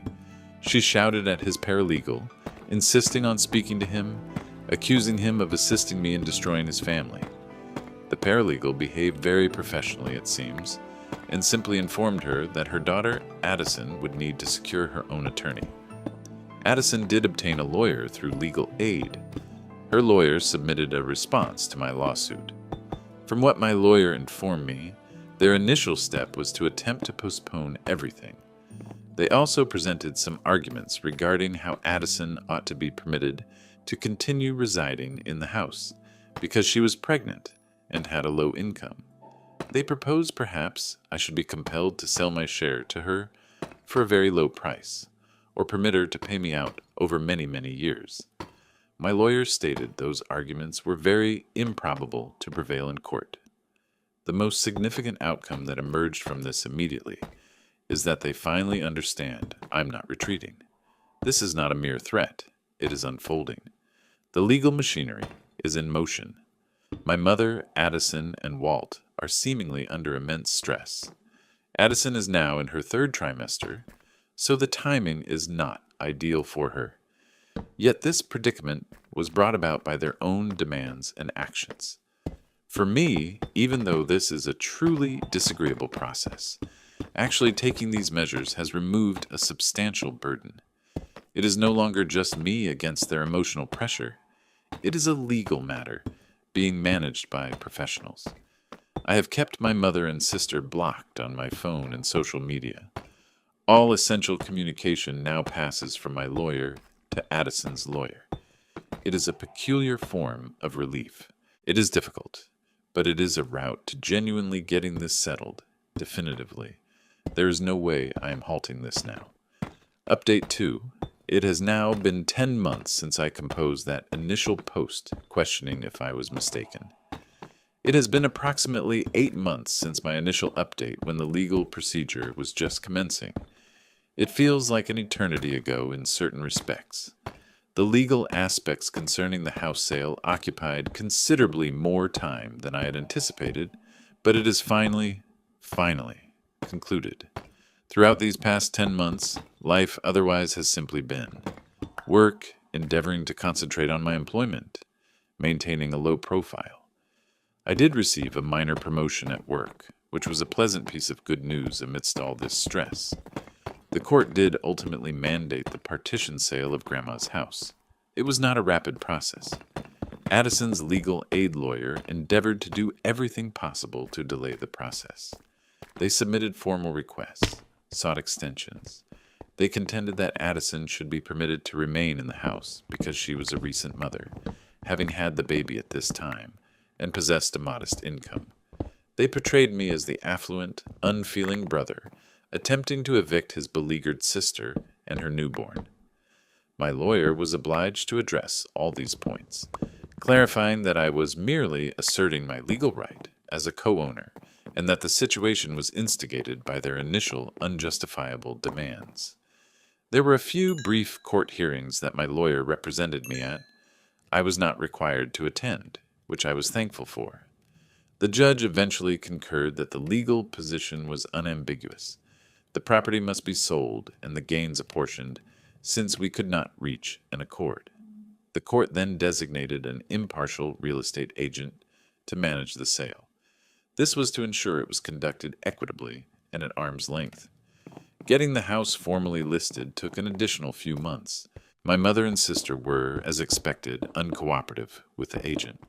The agent informed my lawyer they complicated the scheduling of viewings. At times, they did not answer the door, or the house was in disarray when prospective buyers arrived. My lawyer was compelled to dispatch another formal letter to Addison's lawyer, cautioning them that if they continued to hinder the sale, we would request the court's further intervention, and they could be deemed accountable for any additional expenses or postponements. That appeared to have some effect. They became more compliant, but I am certain they were not pleased. The house was officially on the market for approximately 3 months. It garnered a fair amount of interest.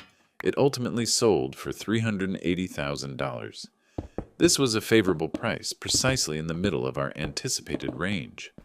After all expenses were covered, the real estate agent's commission, legal fees for the sale itself, and various other standard closing costs, the total sum remaining to be divided between Addison and me was around $345,000. Thus, my 50% share amounted to $172,500. Addison received the identical sum. The funds were transferred into my bank account last week. Witnessing that transfer occur was an odd sensation. Relief, predominantly. My mother, Addison, Walt, and the baby, it's a boy, I learned indirectly, had to vacate the house before the sale concluded. The real estate agent conducted a final walkthrough. She reported they left it reasonably clean with no significant damage, which had been one of my concerns.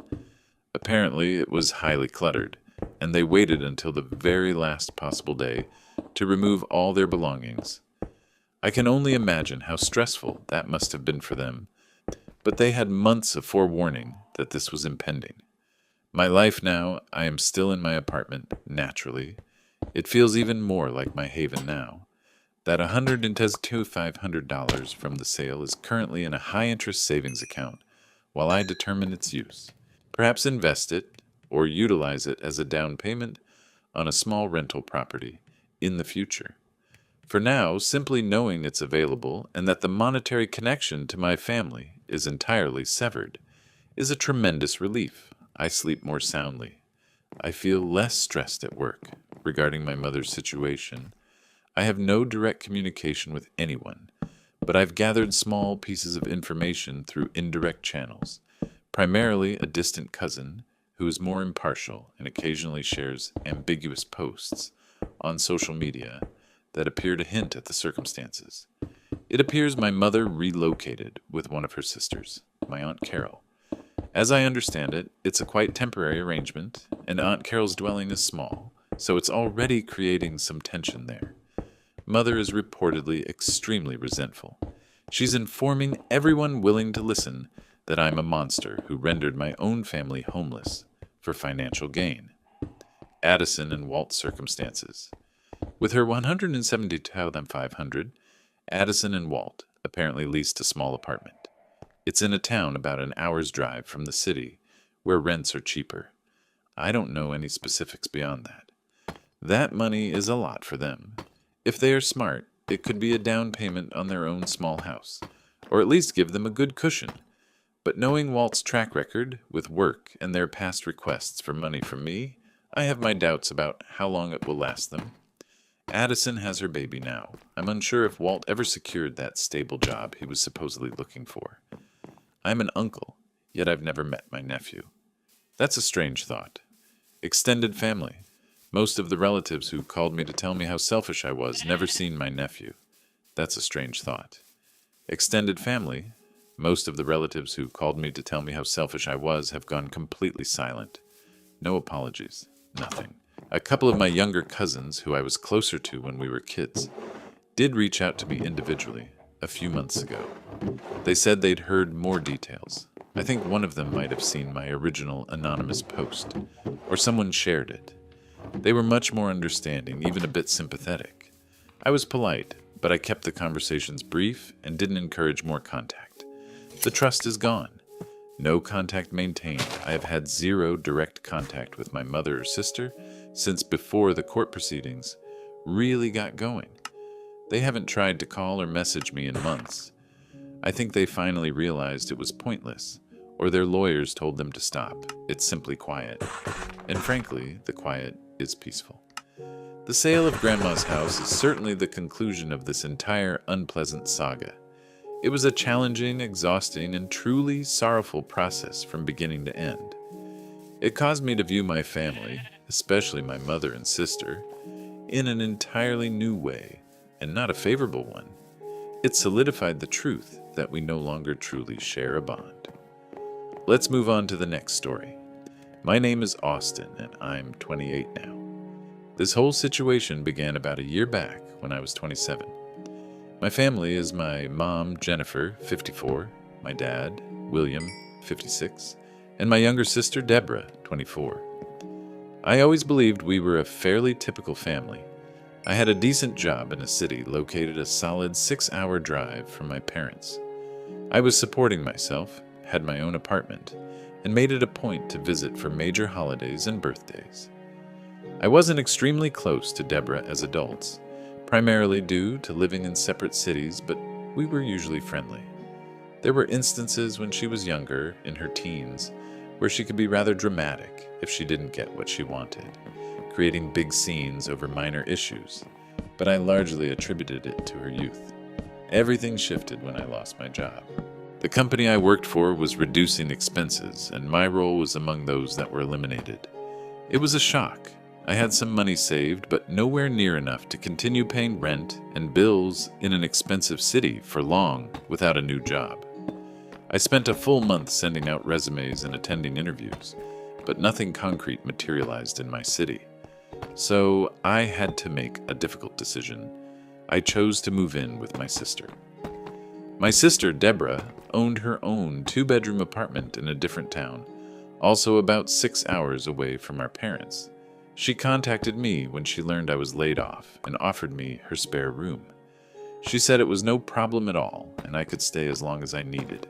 At that time, it seemed like a very kind gesture from her, a true lifeline. I agreed, figuring I'd stay for a couple of months, reduce my costs, and continue searching for employment. I made it plain I'd cover my portion of groceries and contribute to utility bills with funds from my unemployment benefits. And I intended to manage all the cleaning and cooking to compensate for not paying actual rent. Living with Deborah proved to be quite unlike what I had envisioned. The initial few weeks were fine.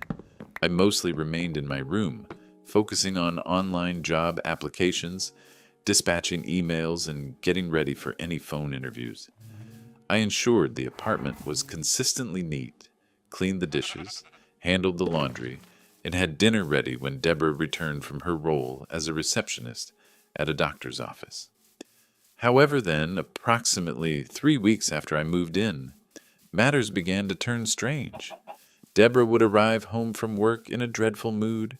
She'd forcefully put her bag down and begin complaining endlessly about how terrible her colleagues were, how her boss was unjust, or how irritating the patients had been that day.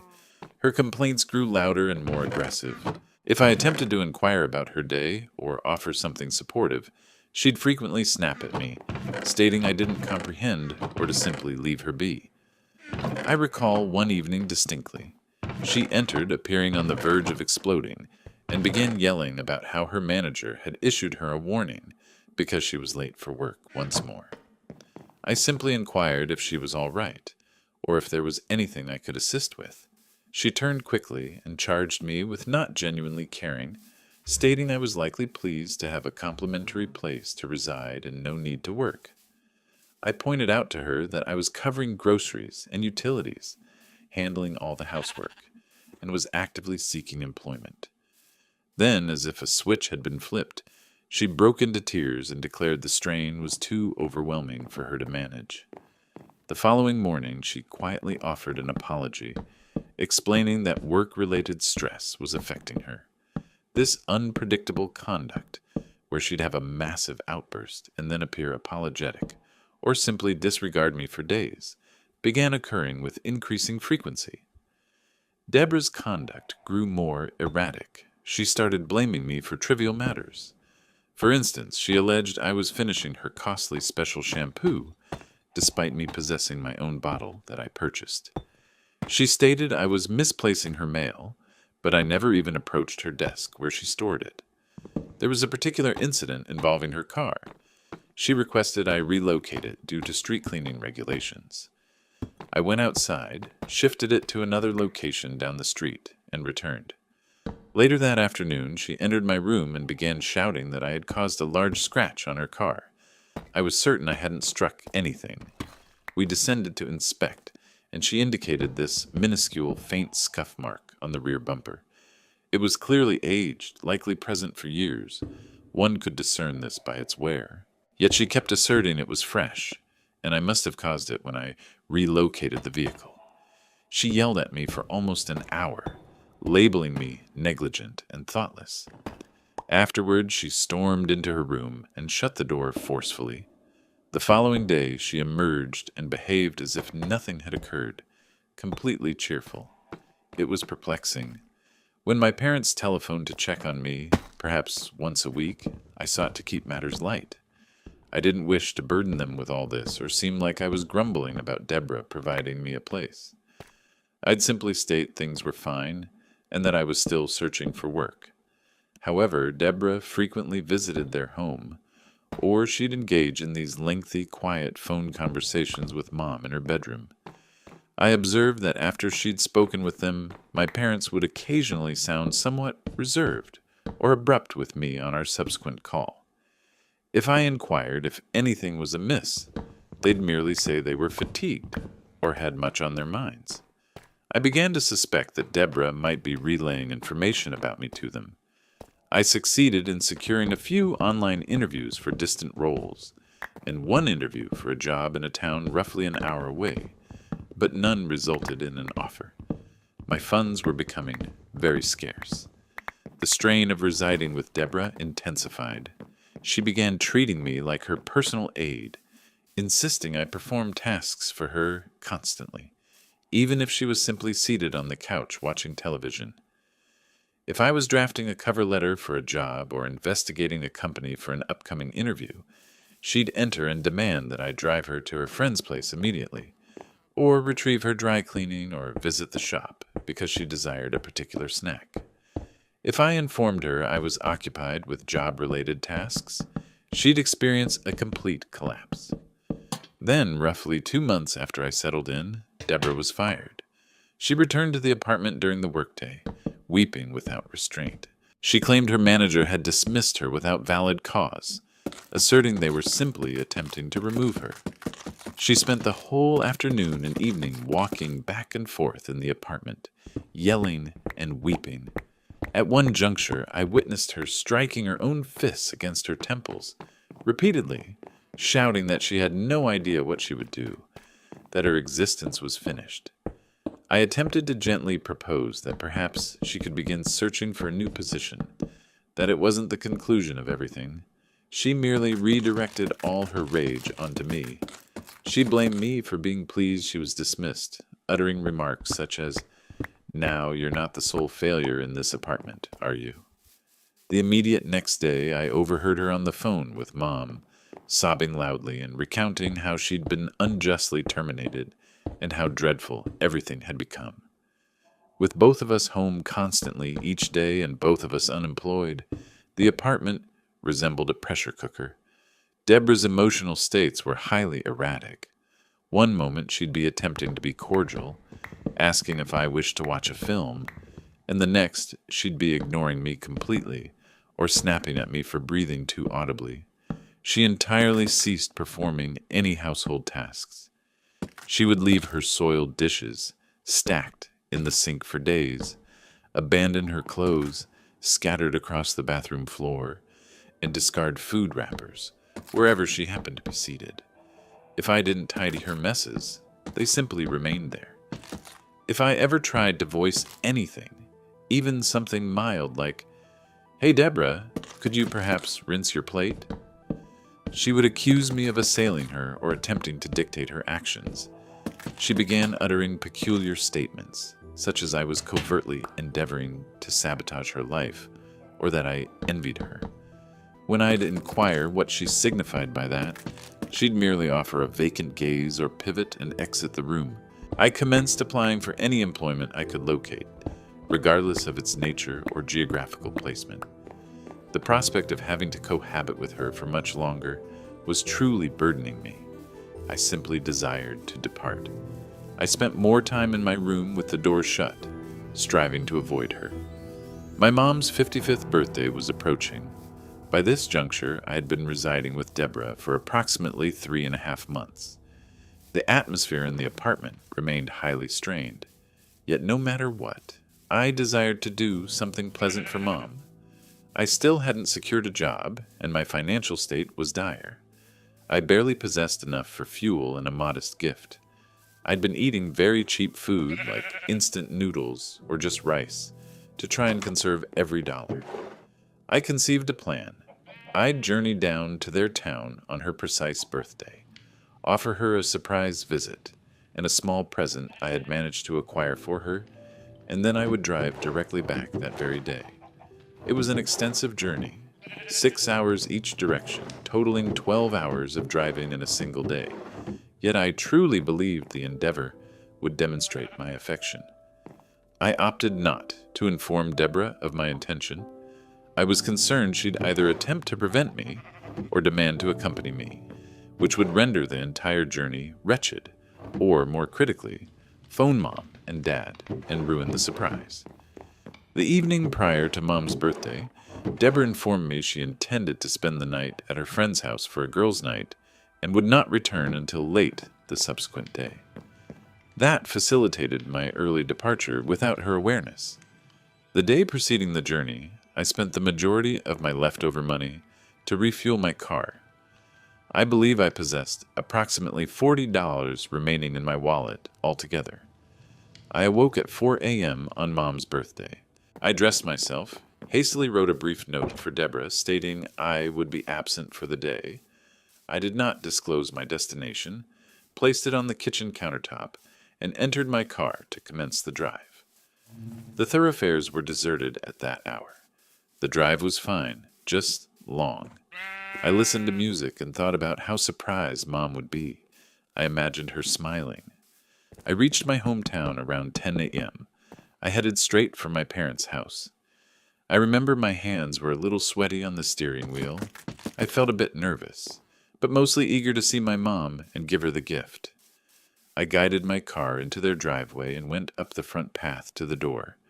I still had my old house key, but it seemed more polite to knock. My dad, William, opened the door. His expression shifted when he saw me. He appeared surprised, but not in a happy way. More like stunned and somewhat annoyed. His first words were, "Austin, what on earth are you doing here?" I attempted to sound cheerful. "Hi, Dad. I came to surprise Mom for her birthday." I lifted the small, wrapped gift bag. He didn't smile back. He sort of half-stepped out onto the porch, drawing the door partly shut behind him, as if he didn't want me to enter. He said, "Austin, this really isn't a good time. You shouldn't have come today."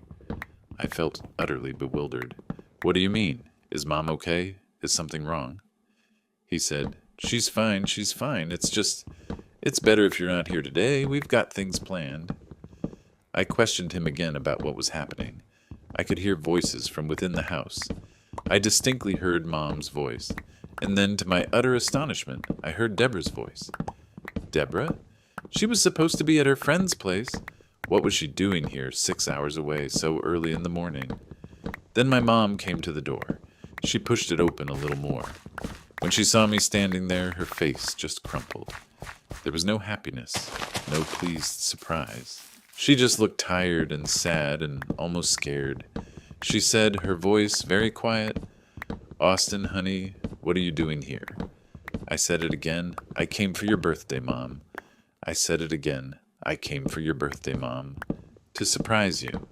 She glanced at my dad, then back at me. She said, Austin, I truly appreciate you thinking of me, I do. But your father's right. Today just isn't a good day for a visit. We have other plans, and, well, it's just better this way. I was just standing on their porch like an idiot after driving all morning, holding this small gift. I asked, Better how? Can't I just step in for a minute, say happy birthday, and give you your gift? That's when Deborah appeared in the doorway, right behind Mom. She wasn't saying anything, just standing there with this slight smirk on her face, looking right at me. Mom then said, Austin, please, I just want to have a peaceful birthday. And to be honest, I truly didn't want you here today. Those words, I didn't want you here today, almost made me cry. My dad then spoke up, his voice suddenly very firm, almost harsh. You need to leave now, Austin. Just get in your car and go. I looked directly at my mom, trying to see if there was any mistake, any sign that this wasn't truly happening. I couldn't believe it. After all I'd attempted to do for them through the years, and particularly taking this long journey, this was how they treated me. I didn't yell. I didn't cause a commotion. I simply felt something within me turn cold and completely shut down. All I said was, okay. I turned, walked back to my car, got inside, and drove away. The present remained on the passenger seat beside me. I drove for perhaps an hour, my mind completely empty. Then I noticed a sign for a rest area. I pulled over, exited the car, took the present, and tossed it into one of the large trash bins near the picnic tables. Then I got back into my car and drove the remaining 6 hours directly back to Deborah's vacant apartment. When I returned to Deborah's apartment, it was dark. I didn't even switch on many lights. I entered my room, retrieved my old duffel bag, and began tossing my clothes and my laptop inside. I lacked a plan. I had virtually no money remaining. I definitely couldn't remain there. I pondered for a moment, then recalled an old friend who still resided in the city I'd relocated from. I telephoned him. I simply said I was in a truly difficult situation and required a place to stay for a few days. He agreed immediately, no questions posed, simply told me to come. I placed Deborah's apartment key on her kitchen counter. I located a sticky note and a pen and wrote, I'm gone. Don't contact me. That was it. I checked my wallet. I had around $20 remaining. I accessed my banking app on my phone and sent that final $100 to Deborah's bank account. For the reference, I simply wrote, for electricity. After that, I grabbed my bag, exited, and drove through the night back to my friend's home in my former city.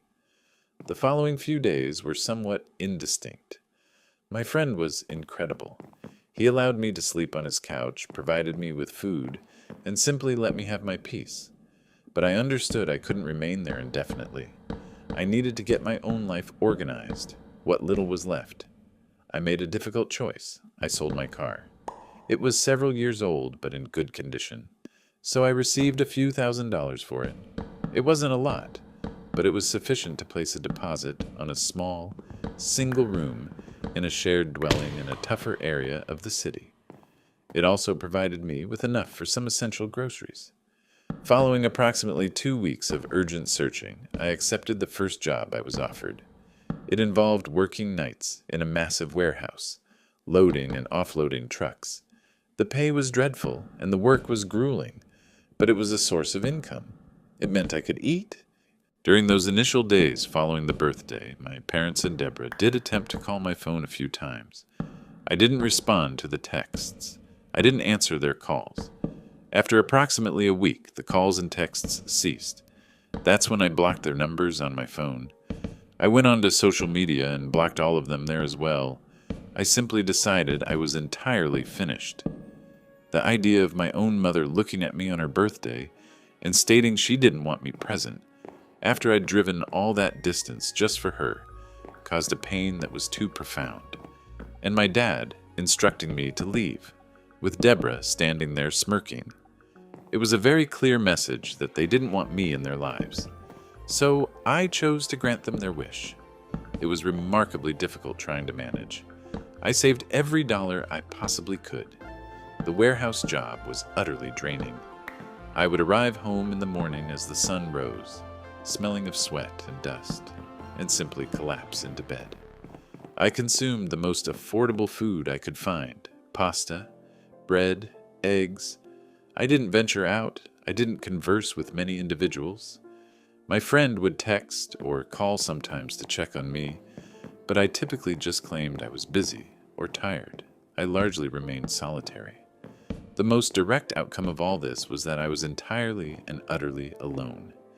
Yet, in an odd sense, I was also liberated from all their family drama. There was a sort of desolate peace in that. Nearly 8 months passed in that manner. 8 months of laboring, sleeping, and eating, and little else. I did succeed in finding a somewhat improved job after roughly 6 months. I began employment as a data entry clerk for a small logistics firm. It involved daytime hours, and it wasn't nearly as physically demanding as the warehouse work. I was still residing in that identical tiny room within the shared house. The house was loud, and the neighborhood wasn't ideal, but it was everything I could manage financially. I had succeeded in accumulating a small amount of savings once more, a few $1,000s. Throughout all those months, I didn't communicate with my parents or my sister. I assumed they had simply forgotten about me and continued with their lives, which is what I was attempting to do, even though I still had no genuine understanding of why they had treated me so poorly on Mom's birthday. The coldness, the rejection remained incomprehensible to me, but I had begun to accept it as simply how things stood, their choice. Then, roughly 2 weeks ago, something unforeseen occurred. I received a message on social media. It was from my maternal aunt, my mother's sister. I hadn't communicated with her for over a year either, but I hadn't specifically blocked her, only my parents and Deborah. Her message was quite brief. She mentioned she was truly concerned about my mom. She said Mom had been quite unhappy and that there was a great deal of family stress occurring, but she didn't wish to include the specifics in a message. She concluded by saying I should genuinely attempt to call my mom. I read the message, and then I simply disregarded it for a few days. I felt nothing, no desire to reconnect. Why would I? After the manner in which they expelled me? But then a couple of days subsequent to that, I received an email. I recognized the sender's address immediately. It came from my dad. The subject line simply read, "Your mother misses you." I opened it. In the email, he stated that Mom was not faring well at all. He mentioned she missed me a great deal. Then he wrote something to the effect of, "Things were very complicated at that time, and perhaps we all misinterpreted the situation." He inquired if I would be open to speaking with them. The email was so unclear it nearly made me furious. Misinterpreted the situation? How do you misinterpret telling your son to depart your house? How do you misinterpret your wife telling your son she didn't want him present on her birthday? It seemed perfectly evident to me what had transpired. I haven't responded to his email. I'm unsure if I ought to. I'm not truly certain what I'm seeking here. Perhaps I merely needed to have all of this written down where someone could read it. I suppose my question is, would I be mistaken if I simply continued to disregard them and decline to speak with them, even after this email? What could they conceivably say that would make what they did acceptable? Considering their actions, especially my mom stating she didn't want me present and my dad telling me to vanish, is there truly any reason to open that door once more? Update 1. First, I want to say thank you to everyone who read my long story and took the time to comment. I truly didn't expect so many people to reply. A lot of people wondered if there were other major arguments with Deborah that I didn't mention, or if I ever told my parents directly how difficult things were living with her. The truth is, no, I never sat my parents down and told them the true scope of Deborah's conduct, like her smashing the vase or always blaming me for things. I would sometimes say on the phone that living with Deborah was somewhat stressful, or that we had different approaches, but I always tried to minimize it. I didn't want to come across as a complainer, and I didn't want to start a big argument between them and Deborah. I sort of assumed they already knew Deborah could be quite dramatic. She had a history from when she was a teenager of causing major scenes to get attention or get her own way, but her behavior when I was living with her was far, far worse than anything I'd witnessed from her previously. It was as if she were a different person. Many of you asked if Deborah might have been actively speaking ill of me to our parents during those months I lived with her. Thinking about it now, especially with the coldness my parents began showing me in their phone calls, it appears quite probable. Deborah made a point of visiting them at their house at least once every 2 weeks, and she was always having long phone calls with Mom, often with her door shut. I couldn't hear the exact words, but I could often hear Deborah's voice sounding upset, or like she was crying. At the time, I just thought she was complaining about her job or something else. I never imagined she. A few people also commented that my parents' response on the birthday appeared much too extreme if it was simply about them wanting a peaceful day or having other arrangements.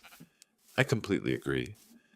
The degree of coldness, particularly from my mom, felt like it stemmed from something far deeper and darker than merely being irritated by an unannounced visitor.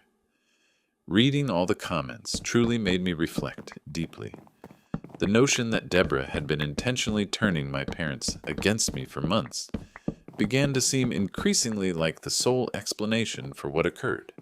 Their degree of rejection simply didn't make sense otherwise. My dad's email, where he mentioned there was a misunderstanding, also kept replaying in my mind. Even though I was still incredibly hurt and angry, a small part of me, recalling my family from years ago before all this unpleasantness, wished to know what misunderstanding he was referring to. It wasn't because I desired to forgive them or return to how things used to be. I resolved I certainly wasn't going to contact them. I wasn't going to place myself in a situation where they could simply shout at me again or attempt to justify what they had done. But then I read a comment from someone who proposed that if my dad was being vague in his email, I could respond with a very brief email. No emotion, just asking him to clarify precisely what this misunderstanding was before I would even consider having a genuine conversation. That seemed like a method I could perhaps get some answers without having to risk too much. So that's what I did. It took me around a week after receiving my dad's email to actually do it. I wrote and rewrote my response many times. Finally, I sent him a very brief and direct email. All it stated was, "Dad, your email was not clear. Before I would even consider discussing anything, I need you to tell me in plain English precisely what you meant by misunderstood the situation on Mom's birthday. I also require a clear and direct explanation for why I was told to leave the house and why Mom said she did not want me there. If you can't provide that, then there's nothing further for us to discuss." I made sure to keep it entirely factual. I didn't mention anything about how much they hurt me or how angry I was. I simply requested information. I hit send and then did my best to forget about it. I honestly anticipated him to either not reply at all or to send back something angry and defensive. But my dad responded 2 days later. His email was not what I anticipated at all, and it wasn't defensive as I thought it would be. It was as if he were finally telling me the complete story. He wrote that on the morning of Mom's birthday, just before I arrived. Deborah had completely broken down in front of them. He said she had been telling them a long list of very serious and terrible things about me for weeks, even months, while I was living with her. According to Dad, Deborah alleged that I had been regularly stealing money from her purse and her bank account the entire time I was there. She also informed them that I had been actively attempting to get her dismissed from her job by allegedly calling her clinic anonymously and spreading malicious rumors about her to her manager. Dad even mentioned Deborah showed them bruises on her arms. He wrote that at the time, they thought the bruises were from me. He said Deborah alleged I had become physically aggressive with her during arguments, that I had shaken her heart, and that I had even pushed her down once. In the email, Dad now mentioned that, reflecting, The bruises appeared like something she could have readily done to herself, especially given how upset and agitated she was when she displayed them. Deborah also informed them I was constantly disparaging her, calling her names, and essentially making her life wretched in her own apartment, to the extent where she felt afraid of me. She had seemingly convinced them that I was furious and bitter about losing my job, and was taking all my anger and frustration out on her. Dad clarified in his email that Deborah had been feeding them these terrible stories, piece by piece, for months.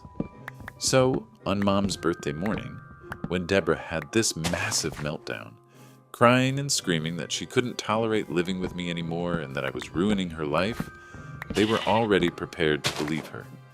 Deborah seemingly informed them that my surprise visit was just another one of my plots to create drama and spoil Mom's special day.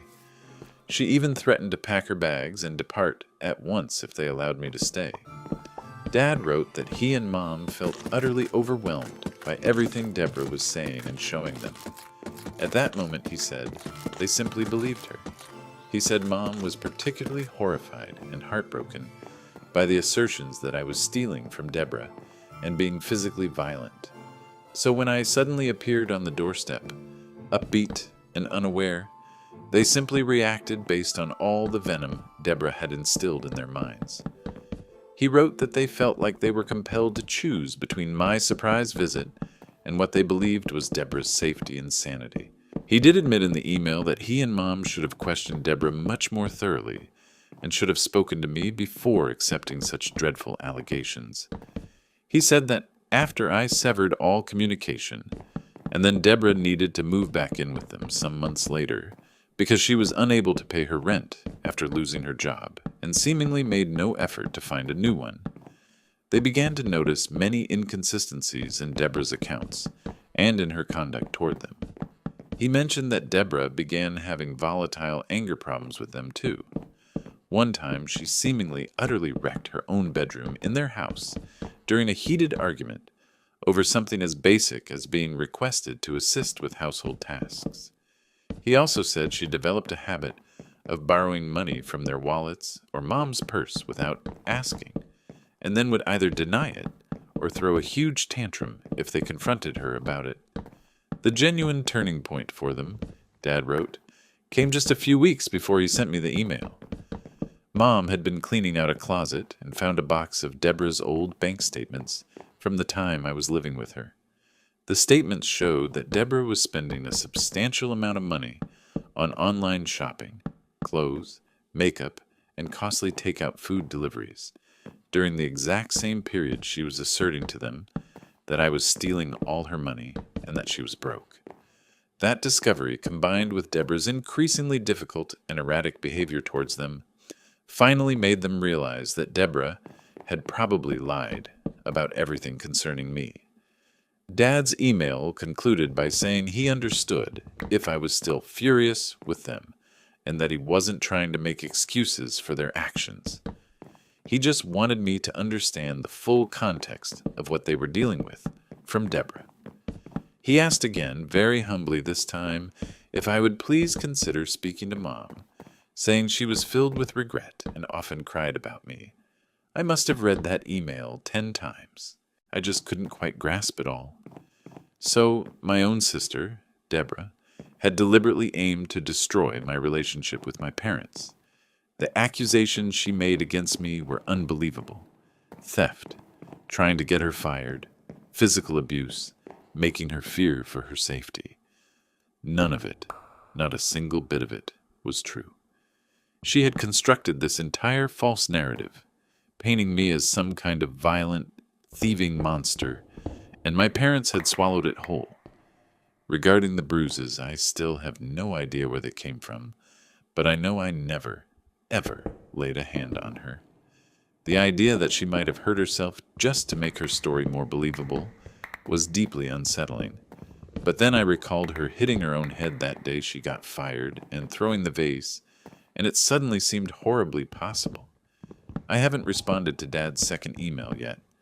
Knowing this information alters things, but it doesn't erase what they did or how they handled it.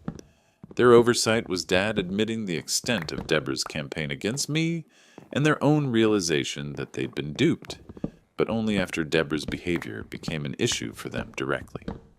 Update 2. It has been slightly over a year since my original post, and about 10 months since my first update, where I explained what I learned from my dad's email about Deborah's accusations.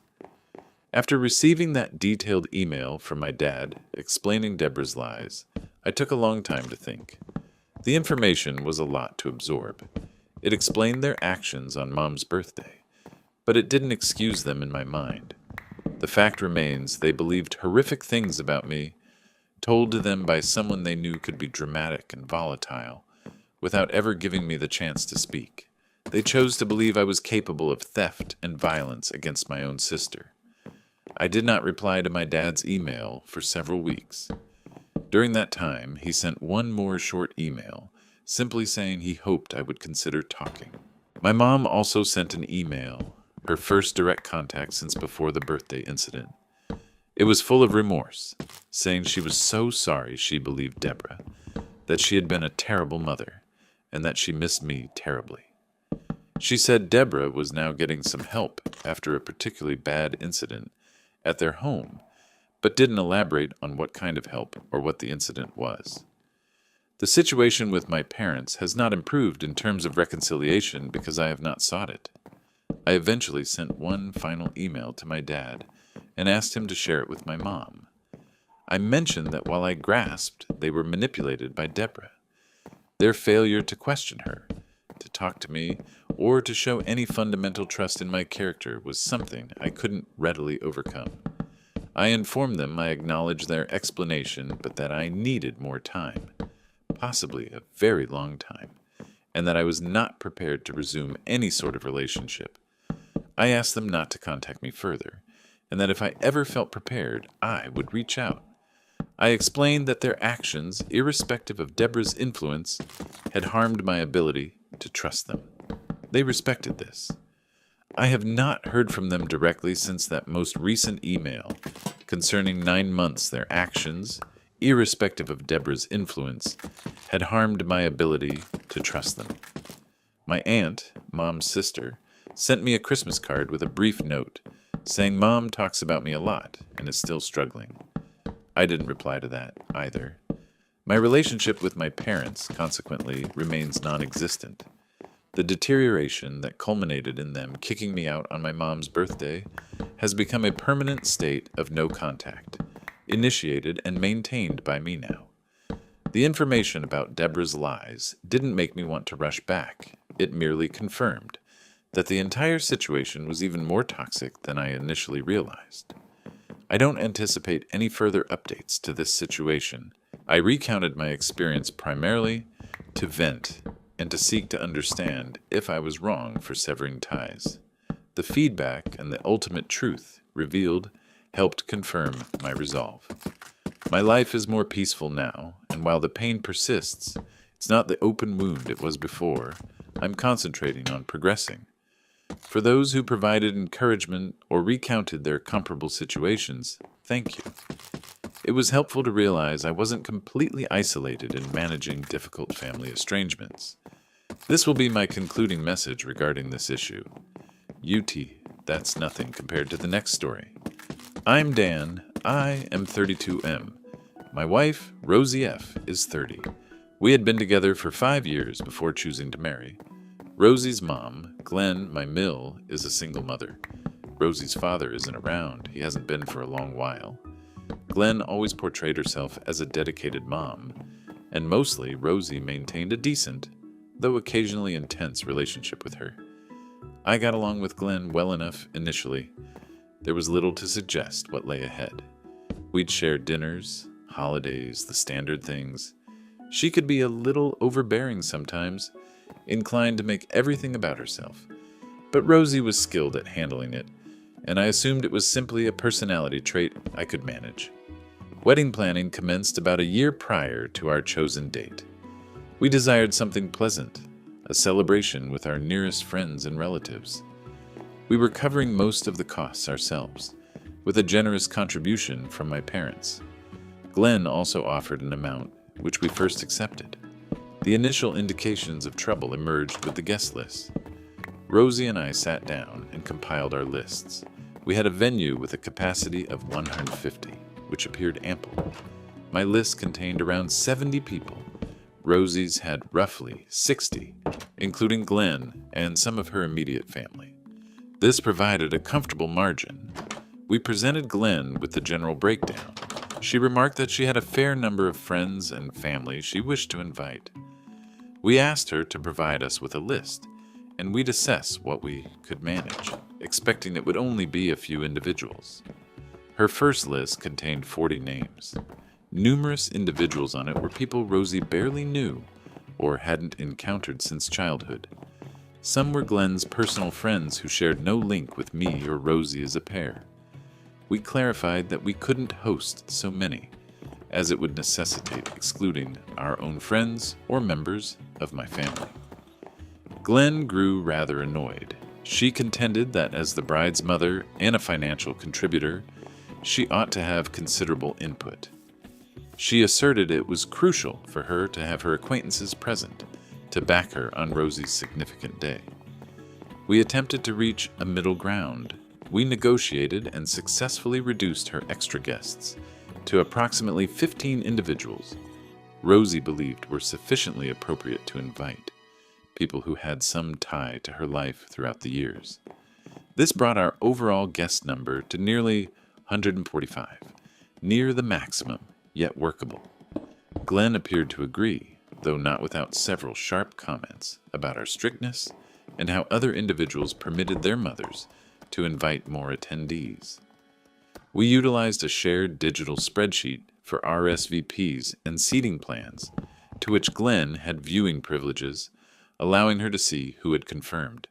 My cousin Rick, who uses a wheelchair following a car accident years prior, was on my list from the very start. He's family, and we share a close bond. His response was among the first received. The wedding day came. The ceremony was lovely. Rosie appeared stunning. All seemed to be progressing flawlessly. The issue began when we got to the reception site after our photos. One of my ushers, my good friend Tom, drew me aside. He appeared quite uneasy. He informed me that several of my invited guests, individuals who had RSVP'd yes, had reached the venue, but their names were absent from the door list. The venue personnel, operating from a printed list they'd received, were sending them away. I felt bewildered. I proceeded to the entry. As expected, a few of my aunts and uncles stood outside, appearing puzzled. They mentioned they'd been informed there was no room, that the location was full. I promptly located the venue manager. She presented me with the final guest list she had gotten. It had been sent to her via email 3 days earlier from Glenn's email address. Glenn had seemingly contacted the venue coordinator, asserting she was assisting Rosie with last-minute adjustments and had dispatched an updated list. I quickly reviewed it. Roughly 30 of my guests, including some of my dearest family friends and even a few relatives, were missing. In their stead were 30 names I didn't know, Glenn's friends, her distant relatives, individuals we had clearly stated we could not invite. My cousin Rick's name remained on it, thankfully, but numerous others were absent. The venue manager clarified that Glenn had informed them there was a strict fire code maximum of 120, when our original venue capacity was 150, and we were targeting approximately 145 following her additions. Glenn had told the venue that due to unexpected last-minute acceptances from the bride's side, they had to trim the lists, and she had helped by providing the updated version, prioritizing essential family. Rosie found me then, saw the mood was instantly spoiled for me and my family who knew what had occurred. My parents were deeply distressed, but attempted to remain calm for our benefit. The reception carried on, but it seemed like a pretense. Next came the speeches. My best man delivered a charming address. My father shared some beautiful remarks. Then it was Glenn's moment. She was already clearly inebriated. She had been drinking wine heavily from the instant she got there. She took hold of the microphone, swayed slightly, and commenced what I can only call a character assassination masked as a toast. She began by uttering passive-aggressive remarks about how certain individuals, clearly referring to me and my family, failed to grasp a mother's sacrifices. She then proceeded to outright ridicule. She joked about my parents' lengthy marriage, suggesting it was dull. She mocked my occupation. Then she gestured toward my cousin Rick, who was positioned at a table close to the front.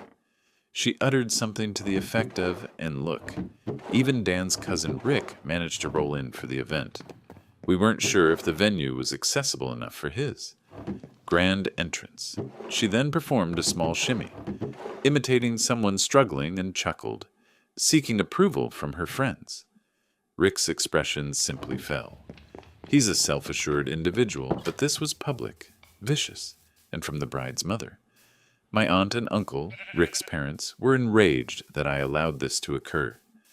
There was a shocked, appalled quiet from most of the room, broken only by the nervous laughter of some of Glenn's recently invited guests. Rosie was gazing at her mom, pale-faced, with tears flowing down her cheeks. I rose. I approached the DJ, removed the microphone from Glenn's grasp midway through another terrible ramble, and just stated, "Thank you, Glenn. That's enough."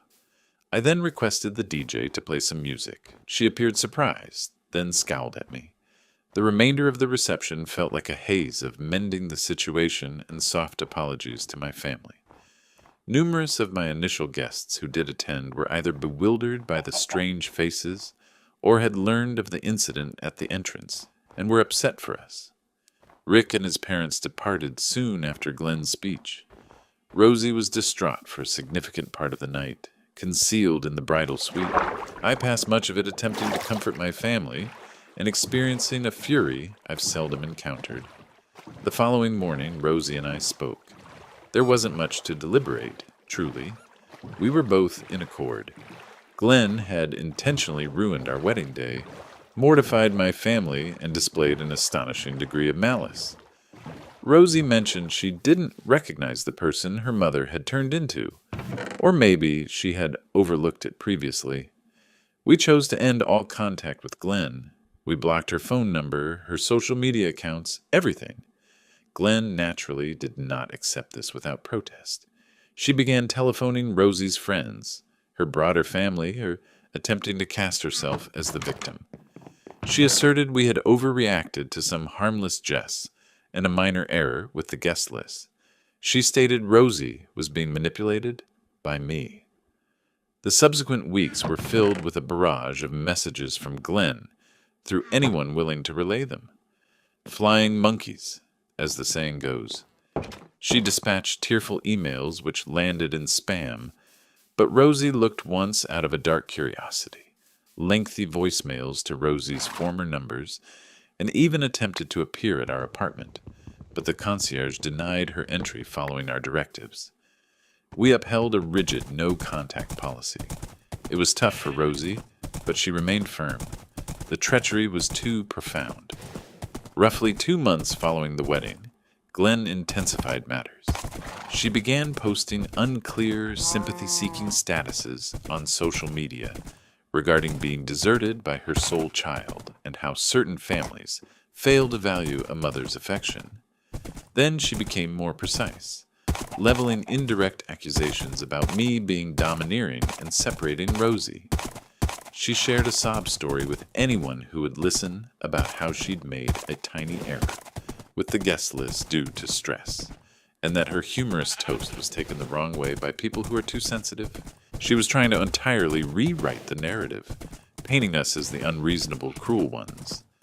The last straw was when a distant aunt of Rosie's called Rosie in tears, saying Glenn had told her that we had uninvited Glenn's friends at the last minute, and that I had verbally abused Glenn at the reception, causing her to get flustered during her speech. This was the opposite of what happened. I had a recording. A friend of mine, aware Glenn could be a bit of a loose cannon when drinking, had discreetly filmed the speeches on his phone. He'd sent it to me the day after the wedding, mainly as a "can you believe this?" kind of thing. The video distinctly showed Glenn's drunken state, her mocking words about my family, and the specific awful comments she made about Rick, followed by his devastated reaction and her callous laughter. It also showed me calmly taking the microphone from her. After hearing about Glenn's most recent lies to Rosie's aunt, I saw red. Rosie was distressed that her mother was spreading such fabrications. So I did something. I posted the video clip of Glenn's toast, specifically the segment where she ridicules Rick, on my own private social media, only visible to friends and family. I didn't add much commentary, just something like, since there seems to be a lot of misinformation about what happened at our wedding, here's a glimpse of Glenn's behavior during her toast. This was after she secretly altered our guest list to remove half of my family and friends. The reaction was immediate. Many family members, especially on Rosie's side, who had only heard Glenn's version, were horrified. They saw the truth. Glenn's attempts to gain sympathy backfired spectacularly. She was exposed. She tried to claim the video was edited or taken out of context, but it was clearly raw footage. She has now been effectively banned from all wider family events by general consensus. Uncles, aunts, cousins on Rosie's side have told her they are appalled by her behavior. Rosie hasn't spoken a word to her since the wedding day, and after the video, Glenn has ceased her public campaign, probably out of sheer embarrassment and a lack of any remaining support. So, here's why I'm writing this. Ida, for posting that video. Update 1. Thank you to everyone who read my original post and commented. I've read through everything. I appreciate the support and the various perspectives, even those that question my actions. It's given me a lot to process, though ultimately my position hasn't really changed. A number of people asked for some clarifications, so I'll try to address the main ones. My cousin Rick is 28. The accident that put him in a wheelchair occurred when he was 19. He's a remarkably resilient and kind-hearted person, but he's faced his share of difficulties with others' insensitivity. He and I were raised together. He's like a brother. My entire family is highly protective of him. For Glenn to target him with such malice was unbelievable. After they left the reception, my uncle, his father, phoned me the following day. He was furious with Glenn, but told me not to let it spoil our day any further. The next day, he was furious with Glenn, but told me not to let it spoil our day any further. Rick, according to my aunt, was silent for a few days, but then told his parents he didn't want them to obsess over it. He's encountered bullies before. When I told him considerably later, after I posted the video, what I'd done, he simply said, "Good." Some people only grasp consequences. Guest list management. The original guest list was a shared Google sheet. Rosie and I listed our guests, then we assigned a specific number to Glenn after her initial request for 40 names was negotiated down to 15. She was given read-only access to the main list so she could observe the RSVPs arriving. We were managing all direct communication with the venue. Glenn was not meant to act as an intermediary. Her assertion that she contacted the venue to assist with last-minute alterations was a total fabrication of power she never possessed. She circumvented us completely. The email with the modified list came from her personal email directly to the venue's event coordinator, who, it seems, failed to confirm with us. Or perhaps Glenn was highly persuasive in appearing helpful. We later discovered that Glenn had called the coordinator a few times in the week prior to the event, asking questions probably to establish a connection or seem engaged, so her final email wouldn't instantly trigger alarms. Rosie's prior awareness. Rosie had no inkling whatsoever her mother was going to do this. She was as blindsided and devastated as I was. Glenn had been somewhat challenging about her initial guest requests, but Rosie thought they had reached a solid agreement. The idea that her mother would act without our knowledge and drastically change the guest list for our wedding, especially removing my family, was unimaginable for her. She trusted her mother, and that trust was destroyed. The last-minute venue capacity excuse. This was entirely false from Glenn. The venue contract explicitly specified 150 capacity. There was no sudden change. When Glenn was challenged by Rosie at the reception, after at first denying everything, she asserted loudly that the venue manager had told her, Glenn, about a reduced capacity of 120 people that very morning, due to unforeseen fire safety regulations. She said she had to respond swiftly to salvage the situation and guarantee the most significant guests could be present. The venue manager, when I spoke to her again later to grasp what occurred, verified Glenn had informed her the guest list required reduction to 120 due to problems originating from the couple's side, and supplied the updated list as the definitive amended version. Glenn pitted both parties against one another, rectifying the situation immediately. When Rosie learned of it, she was weeping, but also enraged. She immediately went to the venue manager with me and insisted they uphold our initial list. The manager was regretful, but clarified she had already arranged things based on the list Glenn supplied, and some of my guests had already been refused entry and departed. Rosie then contacted some of my relatives by phone who had been denied entry, offering heartfelt apologies and pleading with them to return if they remained in the vicinity. A few did, but the harm was inflicted. Some were too distressed, and frankly, I couldn't fault them. Rosie also told Glenn unequivocally at the reception during that initial confrontation that what she did was inexcusable. Glenn's public efforts to induce guilt primarily occurred on Facebook and via calls to extended relatives. On Facebook, it was indirect posts such as, "A mother gives everything for her child, only to be discarded when a new person appears," or "So sad when families are fractured by misinterpretations and lack of appreciation." With family, she was more direct, crafting a story where she was a helpful, concerned mother whose efforts were misunderstood. She claimed I was controlling Rosie, that we were embarrassed by her friends, the ones she'd added, and that her toast was just playful, teasing that my too sensitive family couldn't handle. She told one of Rosie's aunts that I had yelled at her at the reception, which was a total falsehood. Where the video was posted, I posted the 45-second clip, the pertinent part of her speech about Rick and my family, to my own Facebook page. My privacy settings are friends and family only. This includes most of my relatives and a good number of Rosie's family members who are linked with me on there or became linked after the wedding. It wasn't a completely public post for everyone online, but it was meant for the people Glenn was deliberately attempting to manipulate with her lies. Reading the comments, many of you validated what I already felt.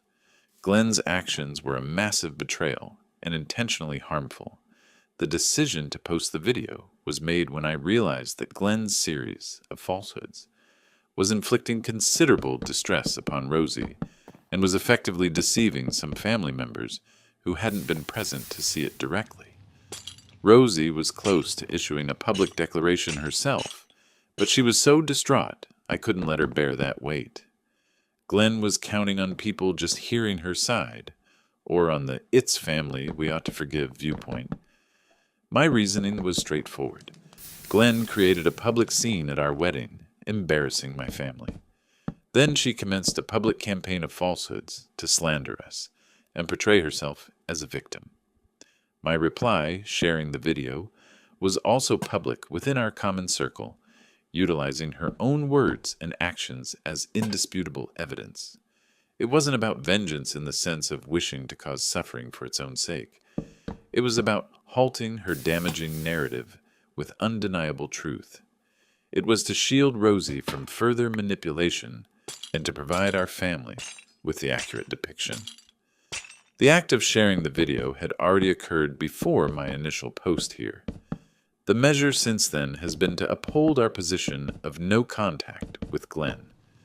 After the video spread, Glenn did attempt to contact Rosie once through a new email address. The email was a deluge of accusations, self-pity, and demands for an apology from us for openly shaming her. She blamed Rosie for allowing me to ruin her family. Rosie read it, displayed it to me, and then erased it without responding. We strengthened blocks on any new numbers or accounts she might establish. My parents also dispatched Glenn a formal letter, quite concise and direct, asserting that her conduct was reprehensible, that she is no longer welcome in their residence or at any event they organize, and that they anticipate her to stop all efforts to contact me or Rosie. This was their own idea, but we supported it. The immediate result of the video becoming semi-public within our family and friend group was dramatic. A number of Rosie's relatives, who had first offered Glenn sympathy, called Rosie to say sorry. They stated they had no clue it was so bad and were appalled by Glenn's cruelty in the video, particularly towards Rick. The excuses about her just being drunk or it being a misunderstanding vanished once people witnessed it firsthand. Glenn's brother, who is Rosie's uncle, phoned her. He was seemingly enraged with Glenn. He informed Rosie that he'd had a very serious talk with his sister, telling her her conduct was a disgrace, and she truly needed to reconsider her life. He also let Rosie know that while he cares for his sister, he and his wife would be stepping back considerably from her for the foreseeable future, since they didn't wish to be linked with that sort of conduct. Glenn herself, following that single angry email, has fallen silent. Her social media, which used to be quite busy, has shown no new posts. We've heard informally from the few family members still maintaining minimal, hesitant contact with her due to older relatives that she's enraged, ashamed, and trying to convince anyone who will still pay attention that the video is false or altered, but no one believes her. Rosie experienced a feeling of relief once the video was released and the truth became clear. The strain of being portrayed as the villain by her own mother and others accepting it was enormous. Witnessing family members grasp and back her has been validating. She remains profoundly wounded by her mother's deeds, and there's a mourning period for the mother she believed she possessed. But her determination to keep Glenn out of her life is firmer than ever. She mentioned feeling as though a burden has been removed even amid all the sorrow. Glenn's efforts to create divisions mostly failed once the proof was evident. Individuals chose sides, and the great majority aligned with the truth. Update 2. 2 years following the initial post, approximately 1 year and 10 months after Update 1, it has been almost 2 years since the wedding, and roughly a year and 10 months since my previous update here. Much has happened over time, or perhaps the water level surrounding Glenn has simply lowered, leaving her on a rather isolated island of her own creation. Glenn remains entirely isolated from our lives. Rosie has not communicated with her since the wedding day. I have had no communication. The no contact rule has stayed absolute. In the months after the video incident, Glenn seemingly made a few more frantic efforts to regain some standing, not with us personally, but among the broader family. We heard indirectly that she attempted to arrange a family gathering to resolve issues, which everyone turned down, and dispatched excessively sentimental birthday cards to some of Rosie's cousins, likely hoping to restore some sympathetic connection. These endeavors were met with courteous but firm indifference. The harm from her wedding conduct, and the later proof provided by the video, was too profound. Her brother, Rosie's uncle, has kept extremely limited contact with Glenn, mainly from a feeling of duty for any serious emergencies, but their connection is, by all reports, immensely strained. He and his wife have grown considerably closer to Rosie, providing her a steady, supportive family link on that side, which has been a favorable change. Rosie's initial birthday following the wedding was challenging. It was the very first one where she didn't receive a call or a card from her mother, since Glenn was blocked and was aware any mail would be sent back. She felt sad. We've had other family occasions, holidays, birthdays, an important anniversary for my parents. Glenn has not attended any of them, nor has her absence been a primary topic of conversation beyond perhaps a quick, sorrowful acknowledgement among older relatives that it's unfortunate she caused this for herself. No one has attempted to pressure us into reconciling. I believe the video acted as a lasting deterrent against any "but she's your mother" arguments. It's difficult to champion someone whose cruelty was so clearly displayed. We sometimes hear brief bits about Glenn from Rosie's uncle. She is seemingly quite alone. Many of the friends she invited to the wedding by sacrificing our guests have, it appears, moved on now that she's no longer the enjoyable, center of attention individual, but rather someone linked to a major family scandal. She is said to be resentful and still thinks she is the wronged party. But she has no avenue left to express this beyond maybe a very tiny, shrinking group. She has not, as far as we know, made any additional efforts to defame us publicly or to family members. The video's revelation effectively stopped that. My cousin Rick, who is disabled, is doing well. He values that we took such a firm position. He mentioned that Glenn's remarks, though painful, were more surprising due to the setting, our wedding, and the person who uttered them, Rosie's mother. He understands his value, and Glenn's failure to recognize it is her issue, not his own. He has been present at all our family events since then, and always receives the affection and regard he merits. The incident made our family even more protective of him, and more conscious of the casual cruelty some individuals are capable of.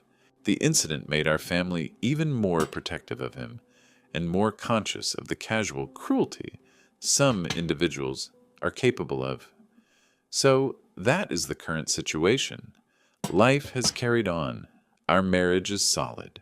Removing Glenn from our lives was an extreme measure, but it was vital for our tranquility and welfare. I do not expect to post any more updates on this matter. There isn't much else to add. She is no longer a part of our lives, and that's how it will stay. Many thanks again to everyone who shared their thoughts when this was still very fresh. It was helpful to know we weren't unreasonable for reacting as we did. Now let's move on to the last story. I'm not sure where to start. Things have been a total mess for the past year and a half. I'm 23 now. This all started when I was 21. My family, outwardly, was the sort people would point to as an example. We were regulars at church, my parents were involved in the community, and my older brother, Joe, my older sister Jenny, and I were all raised to believe in strong family values. We had dinner together most nights. Everything seemed so steady, so normal. My dad was always viewed as the head of the household, a strong figure, while my mom was quieter, more reserved, but always present. That was the image anyway. The initial crack showed up about 18 months ago. Mom called a family gathering, just her, Dad, Joe, Jenny, and me. She declared, very calmly, that she wanted a divorce. She said she wasn't happy and hadn't been for a long time, and that she wished to spend whatever years remained finding some peace for herself. She was 58 at the time. Her reasons weren't specific, just this general feeling of needing to be on her own, to be happy, as she put it. Dad's response was immediate and loud. He stood up, his face turning crimson, and demanded to know what was wrong with her. He asked what he had supposedly done to merit this, after all his years of providing for the family. He told her she was being incredibly selfish and would destroy the family. He kept asking, why? Why are you doing this? When Mom softly repeated that she wasn't happy, he started yelling about her duties, about God, about what others would think. For the next few weeks, the house was full of tension. We'd hear Dad's voice yelling from behind their closed bedroom door, continuing for hours. Mom seldom raised her voice in return. Joe was largely quiet during this. He looked like he seemed unsure what to make of it, somewhat bewildered. Jenny, however, sided with Dad almost at once. She had lengthy talks with Mom, but they were closer to interrogations. Jenny told Mom she was being absurd, that she was discarding a perfectly sound marriage. She mentioned their faith, how divorce was a sin, how Mom was meant to be an example. Jenny wept. She shouted. She begged Mom to rethink this folly. Mom listened. Sometimes she would try to explain, but Jenny wasn't truly listening. Jenny repeatedly said that Mom was only thinking of herself. Several months into this, Mom got a persistent cough. At first, we all thought it was a stubborn cold, but it persisted. She started losing weight. After a series of C_T scans and a biopsy, the doctors delivered the news. Stage 4 lung cancer. No cure, they said. Palliative care to handle symptoms was the sole option. This news altered the story for Joe and Jenny. Suddenly, Mom's wish for a divorce was no longer viewed as a choice, but rather as a symptom. They concluded the cancer must have been impacting her judgment. They told her again and again, "You don't truly want this divorce, Mom. It's the illness speaking." They used it to press her to stop any talks about separation. They said she needed to concentrate on battling the cancer, on remaining with the family, as if the dire prognosis hadn't sunk in. Dad, before us, took on a concerned tone, stating they needed to support Mom, but his dealings with her stayed cold. Mom's health worsened steadily. She was frequently tired, weak, and in pain. The divorce discussion had been set aside by her illness, but the tension persisted. One afternoon, Dad summoned Joe and Jenny to the house. I was in my room, but the walls aren't thick. He sat them down in the living room, and, in a voice filled with feigned sorrow and anger, told them he had to reveal the true reason Mom had wanted the divorce. He said, his voice breaking, that Mom had been unfaithful. He alleged she was having an affair, and that's why she wanted to leave him. He said he had proof, but that he didn't wish to shame her by showing it, especially now that she was ill. He portrayed himself as the long-suffering husband who had been attempting to guard her reputation and the family's honor. But her selfishness in wanting the divorce had driven him to this. He managed to sound both heartbroken and virtuous. Joe and Jenny entirely believed his story. They were devastated, then enraged, not at Dad, but at Mom. They went to her room. I heard Jenny's voice. She called Mom a hypocrite, a liar. Joe seemingly supported Jenny, asking Mom how she could do this to Dad, to the family, after everything. Mom was already so frail. She tried to deny it, her voice barely a whisper. She started crying. But they wouldn't listen. They told her they were ashamed of her. Following that confrontation, they ceased coming to see her. They wouldn't answer her calls. If I called them, they would offer brief, angry replies about how Mom had brought this upon herself. Dad maintained his pretense of the concerned husband for any outsiders, but at home, he barely acknowledged Mom's presence. He spent most of his time at work or in his study. I didn't believe Dad. His story felt wrong. And Mom, even in her frail condition, had a look of true shock and pain when I asked her about it later. She just shook her head and whispered, "It's not true. I made a choice. I moved back into my parents' house, into the guest room. I became Mom's caregiver. I cooked her meals, helped her bathe, handled her medications, crushed her pills when she couldn't swallow, read to her, and simply sat with her. Some days she was lucid and would speak a bit about her childhood, or books she loved. Other days she was confused or in too much pain to speak. She never elaborated about her marriage then, but sometimes she would simply hold my hand and say, 'Thank you for staying. Those months were the hardest of my life.' Simply hold my hand and say, 'Thank you for staying. Those months were the toughest of my life.' Watching her decline, knowing my siblings were out there, trusting a falsehood, and Dad acting like a martyr. Mom passed away in her bed at home, 7 months after the diagnosis. I was holding her hand. Joe and Jenny came to the funeral. They appeared suitably sad, but they hardly spoke to me. They stood with Dad, who gave a believable portrayal of a grieving widower. A week after the funeral, Mom's lawyer got in touch with me. Mom had updated her will a few months before she passed. She left all her personal assets, her savings, her jewelry, and her clearly defined portion of the family home exclusively to me.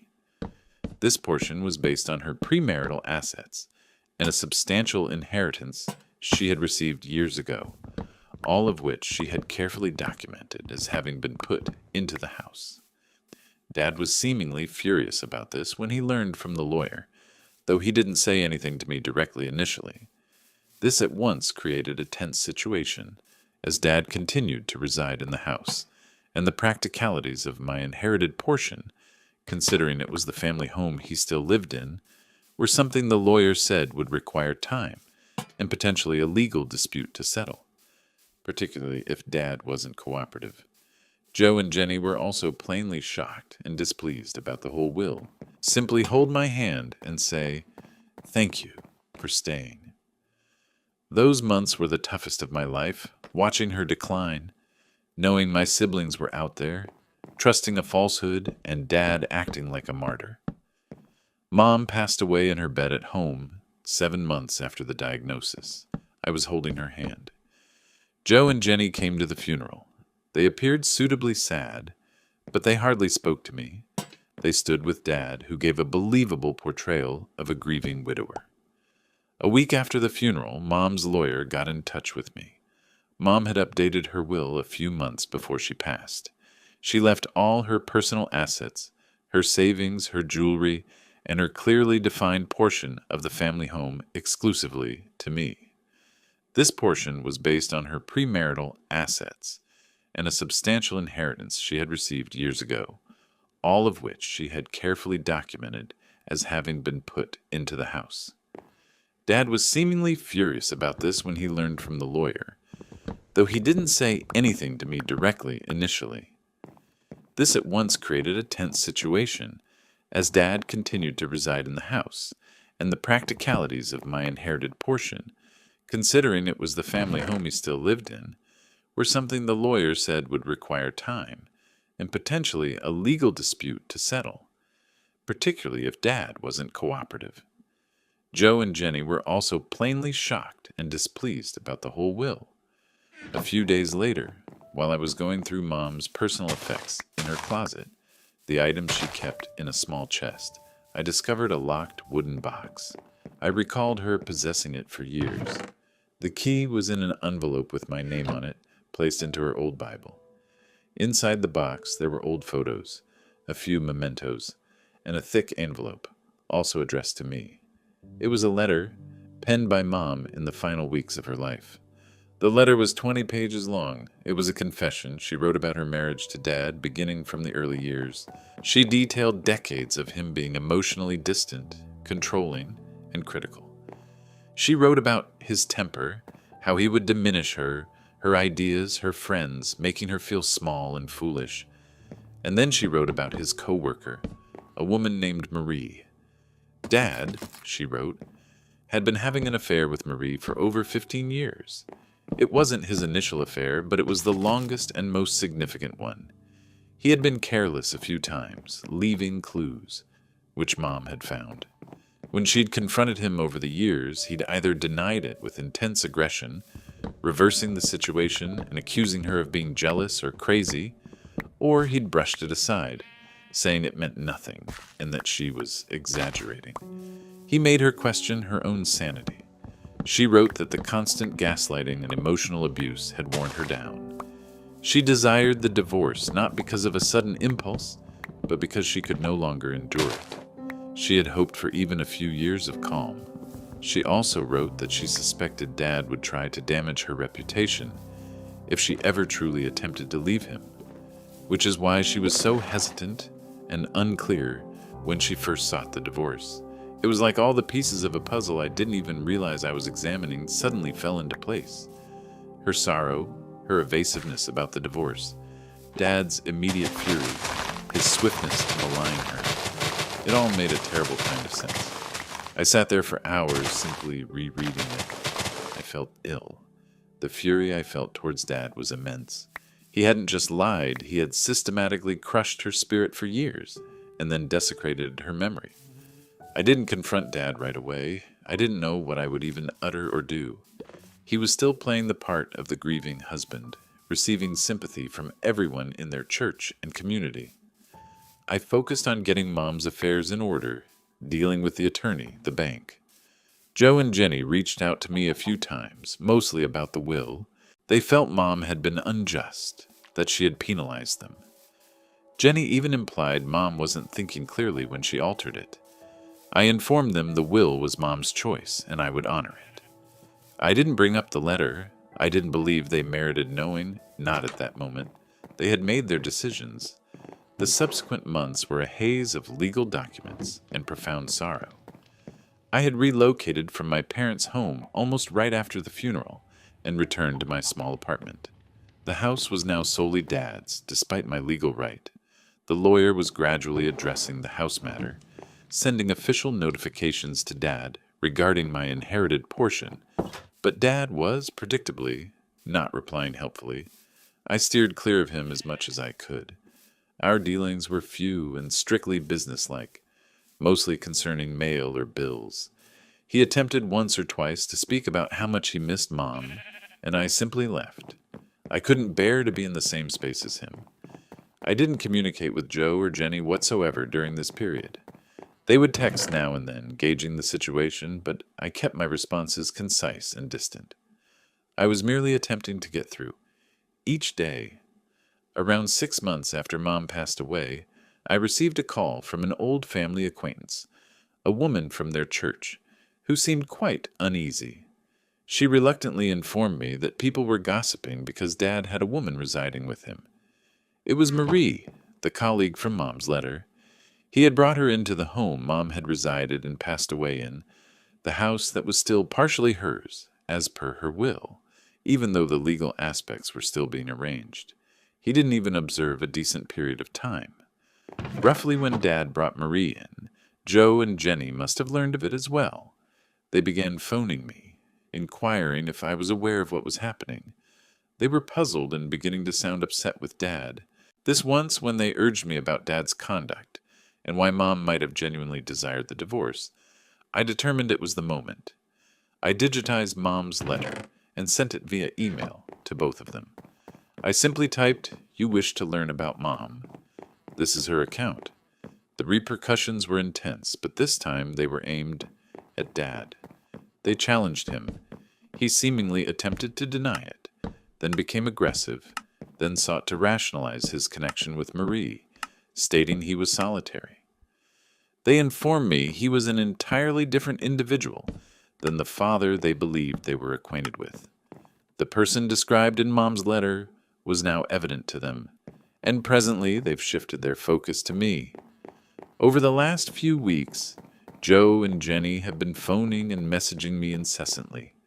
They are brimming with apologies, expressing how regretful they are for trusting Dad, for deserting Mom, for the way they behaved towards her. They claim they were swayed that Dad is a fiend. Yet interwoven with the apologies are these charges. Jenny conveyed I should have informed them about the letter earlier. Joe stated that by not telling them, I allowed them to persist in being terrible to Mom. They've both claimed that I deceived them by keeping the information secret and then revealing it suddenly. They are now asserting they desire my pardon. They wish for us to mend our sibling bond. They repeatedly say we only have each other now, implying, not Dad. But their apologies feel tainted by this culpability they are attempting to place on me. It's as if they are sorry, but also sorry for themselves and resentful that they appear foolish. They are pressuring me intensely. Every discussion concludes with them requesting me to forgive them, to move forward collectively. They don't seem to grasp the gravity of their actions. They opted to believe the worst of Mom when she was at her most defenseless. They chose to forsake her. I was the one who clasped her hand as she passed, hearing her weep about her absent offspring. Now they seek a swift resolution. Am I the jerk for not being prepared to pardon them, and for feeling that their apologies are more about their own guilt than about sincere regret for what they did to Mom, and, by extension, to me? Update 1. It's been approximately a week since I shared this. Thank you all for the messages and comments. It's been beneficial to gain external viewpoints. Many of you inquired for further specifics about how Dad influenced my siblings and why I didn't immediately present them with the letter. To make it clear, Dad's manipulation wasn't simply one discussion. After he informed them Mom was allegedly unfaithful, he continued to uphold the falsehood. If they ever showed a hint of uncertainty, he would grow either extremely mournful, speaking of his shattered heart and how he still cared for her, despite her treachery, or he would turn volatile. I once heard him shouting at Jenny on the phone when she must have challenged something, his voice so booming I could discern it through her handset from across the space, when she later recounted it to me in tears. This occurred before they completely ceased contact with Mom, but during the time they were already influenced by Dad. He would utter things such as, "How can you vindicate her deeds? Are you siding with her against your own father, who has solely ever cherished you?" He was highly adept at making them feel culpable for even doubting him. He portrayed himself as the injured party. Mom did attempt to refute his allegations to them. In those terrible clashes they experienced with her, she did inform them Dad was fabricating. But she was so ill, so frail, and they were so forceful in their allegations, so completely persuaded by Dad's act. They informed her she was misguided and worsening matters for herself with her rejections. They opted to trust the robust, apparently heartbroken man over their perishing mother. Concerning the letter, I discovered it roughly a week after Mom passed away. I was stunned, in sorrow, and endeavoring to absorb not only her passing, but this fresh, dreadful revelation concerning my father and my family's complete past. Truthfully, my initial impulse wasn't to disclose it to Joe and Jenny. They had displayed such harshness and immense poor judgment. Mom directed the letter to me. It felt like her ultimate trust, and I required time with it. I also realized that if I presented it to them at that point, while their sorrow for Mom, however intricate due to their convictions about her, was still raw, and their rage from Dad's falsehood still powerful, the emotional outburst would be enormous and likely misplaced. I held off until Dad moving Marie became commonly known. This occurrence caused a fissure in their assurance concerning Dad, a window where they might genuinely be open to the reality about Mom. The essence of my initial message, and what I've been grappling with, is this. I'm not the villain here. I endeavored my utmost to aid my dying mother in an untenable predicament, opposing a manipulative father and siblings who were, at that moment, exceedingly aggressive and deceived. My mom merited a devoted husband and offspring who would support her. Joe and Jenny let her down. Had she not penned that letter, they would have descended to their graves, trusting Dad's falsehoods and disparaging her. I pondered what absolution would truly signify in this scenario. For them, it appears to imply clearing the record and feigning we can be a single, hurt, yet content sibling group. For me, their actions are not something that can be readily forgotten. They weren't merely observers. They played an active role in Mom's distress. Founded on falsehoods they opted to accept from a man whose rage and dominating disposition they had observed for years, even if they hadn't understood its complete scope. Their accusation that I let them treat Mom that way by not revealing the letter earlier is especially difficult to accept. They are grown-ups. They made their own decisions. I was a young adult myself, managing my mother's fatal ailment and her everyday needs, while they were deliberately inflicting more suffering upon her. My chief concern was Mom's tranquility, not handling their misapprehensions or shielding them from the repercussions of their decisions. Following considerable deliberation, I determined I needed to reply to Joe and Jenny forthrightly regarding their requests for pardon and their charges. I dispatched to them both an extensive message. I recognized their apologies. However, I informed them that I was not prepared to pardon them, and that their efforts to hold me accountable for their deeds were intolerable. I stated that their attention ought not to be on when I disclosed the truth, but on why they so easily credited falsehoods about Mom, and why they chose to be so harsh to her when she was passing away. I informed them that their conduct during Mom's sickness was the core problem, and that their present apologies failed to show a complete grasp of the damage they inflicted. I clarified that I required distance, and that their insistence was exacerbating matters. I declared that I had no interest in a connection with them under these prevailing conditions, where my sorrow and Mom's pain appeared less important than their desire for pardon. Their responses were foreseeable, yet still discouraging. Jenny phoned me almost at once, and she was furious. She charged me with being unfeeling, unforgiving, and attempting to ruin what remained of the family. She claimed I was bearing resentment and behaving self-righteously. I restated my arguments calmly and then concluded the conversation when she began yelling. Joe dispatched a text message. It was more restrained, but still indicated an absence of profound comprehension.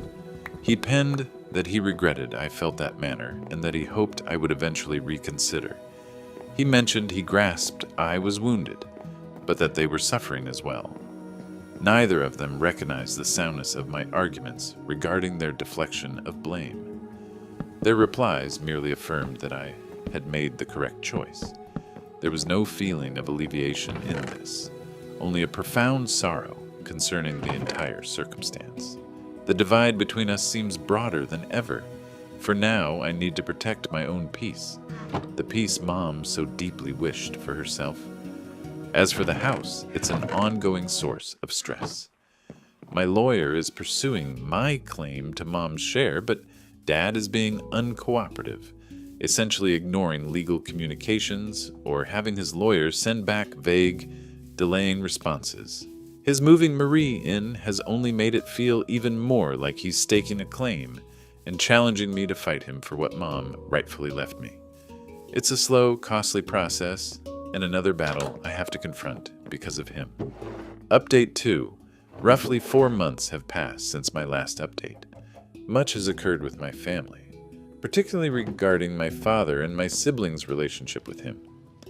After my last talk with Joe and Jenny, where I told them I wasn't ready to forgive them and needed space, they did largely lessen their direct pressure on me.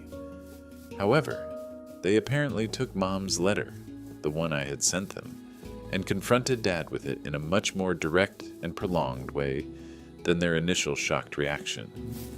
They told me about this confrontation in separate, hesitant calls.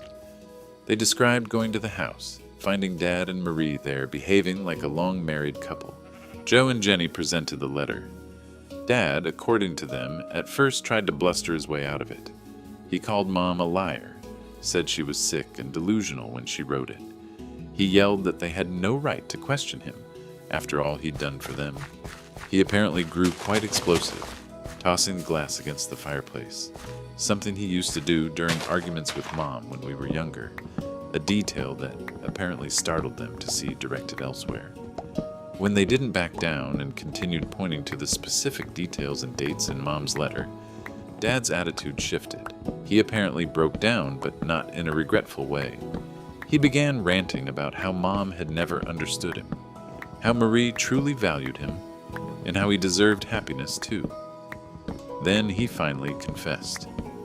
He admitted that everything in Mom's letter about his long-term affair with Marie was true. He admitted he had been with Marie for many years, that he loved her, and that Mom was hindering his happiness. Then came the part that even I hadn't expected, though it explained the indecent haste of Marie moving in.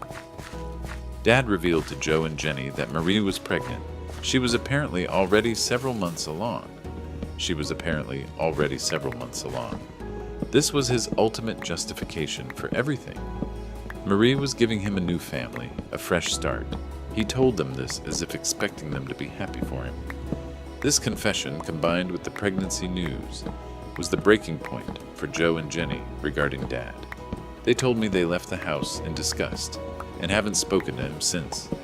By their own admission, they are utterly horrified and feel deeply betrayed by him. The father they had defended, the man whose word they had chosen over their dying mothers, had shown himself to be precisely who Mom said he was. About a week after this significant confrontation with Dad, both Joe and Jenny reached out to me again. This time, their apologies seemed different. They were subdued, and no blame was directed at me. They spoke about Mom, about how they had read her letter repeatedly, about specific memories they had where Dad's behavior now made a dreadful new sense. They said they were sorry, genuinely sorry, for not believing Mom, for hurting her, for abandoning her, and for the pain they had caused me. They said they now understood why I had been so distant, and why I couldn't simply move past it. They didn't directly ask for forgiveness this time, but hope was evident in their voices. I listened to them. I acknowledged their apologies and told them I felt their remorse was more authentic this time. However, I also told them that Dad's awful nature, becoming so undeniable to them, doesn't magically erase what happened with Mom. The damage was profound. Their actions had very real consequences for Mom in her final, painful months of life. I told them that while I valued their understanding and their heartfelt apologies, I still required considerable time. I asked them to please respect this and to leave me alone for a period. I suggested at least a year of minimal contact, so I could continue to process everything that had occurred, and so they could spend that time genuinely reflecting on their actions concerning Mom, not merely reacting to Dad's betrayals. I stated that my priority was healing from the trauma of the past year and honoring Mom's memory and peace, and that constantly rehashing their guilt was not helping. They were quiet, but they agreed. Joe sounded like he was crying. Jenny simply said, "Okay, I understand. Thank you to everyone who read my story and offered support. It has been a very difficult journey, and writing it out, even on an anonymous subreddit, has helped in some small way to process its sheer awfulness. Things are still very raw. My relationship with my siblings is clearly shattered, and I don't know if it can ever be truly mended. Their recent shift in attitude is noted, but the betrayal of Mom cuts incredibly deep. As for Dad, he has made his choices and will now live with them and with his new family. I have no intention of having any contact with him. For now, I am focusing on myself, my work, and trying to build a life that is calm and as free from this family drama as possible. This will likely be my final update on this particular situation. I appreciate the space to share. The house problem is still ongoing, but I do not wish to update any further.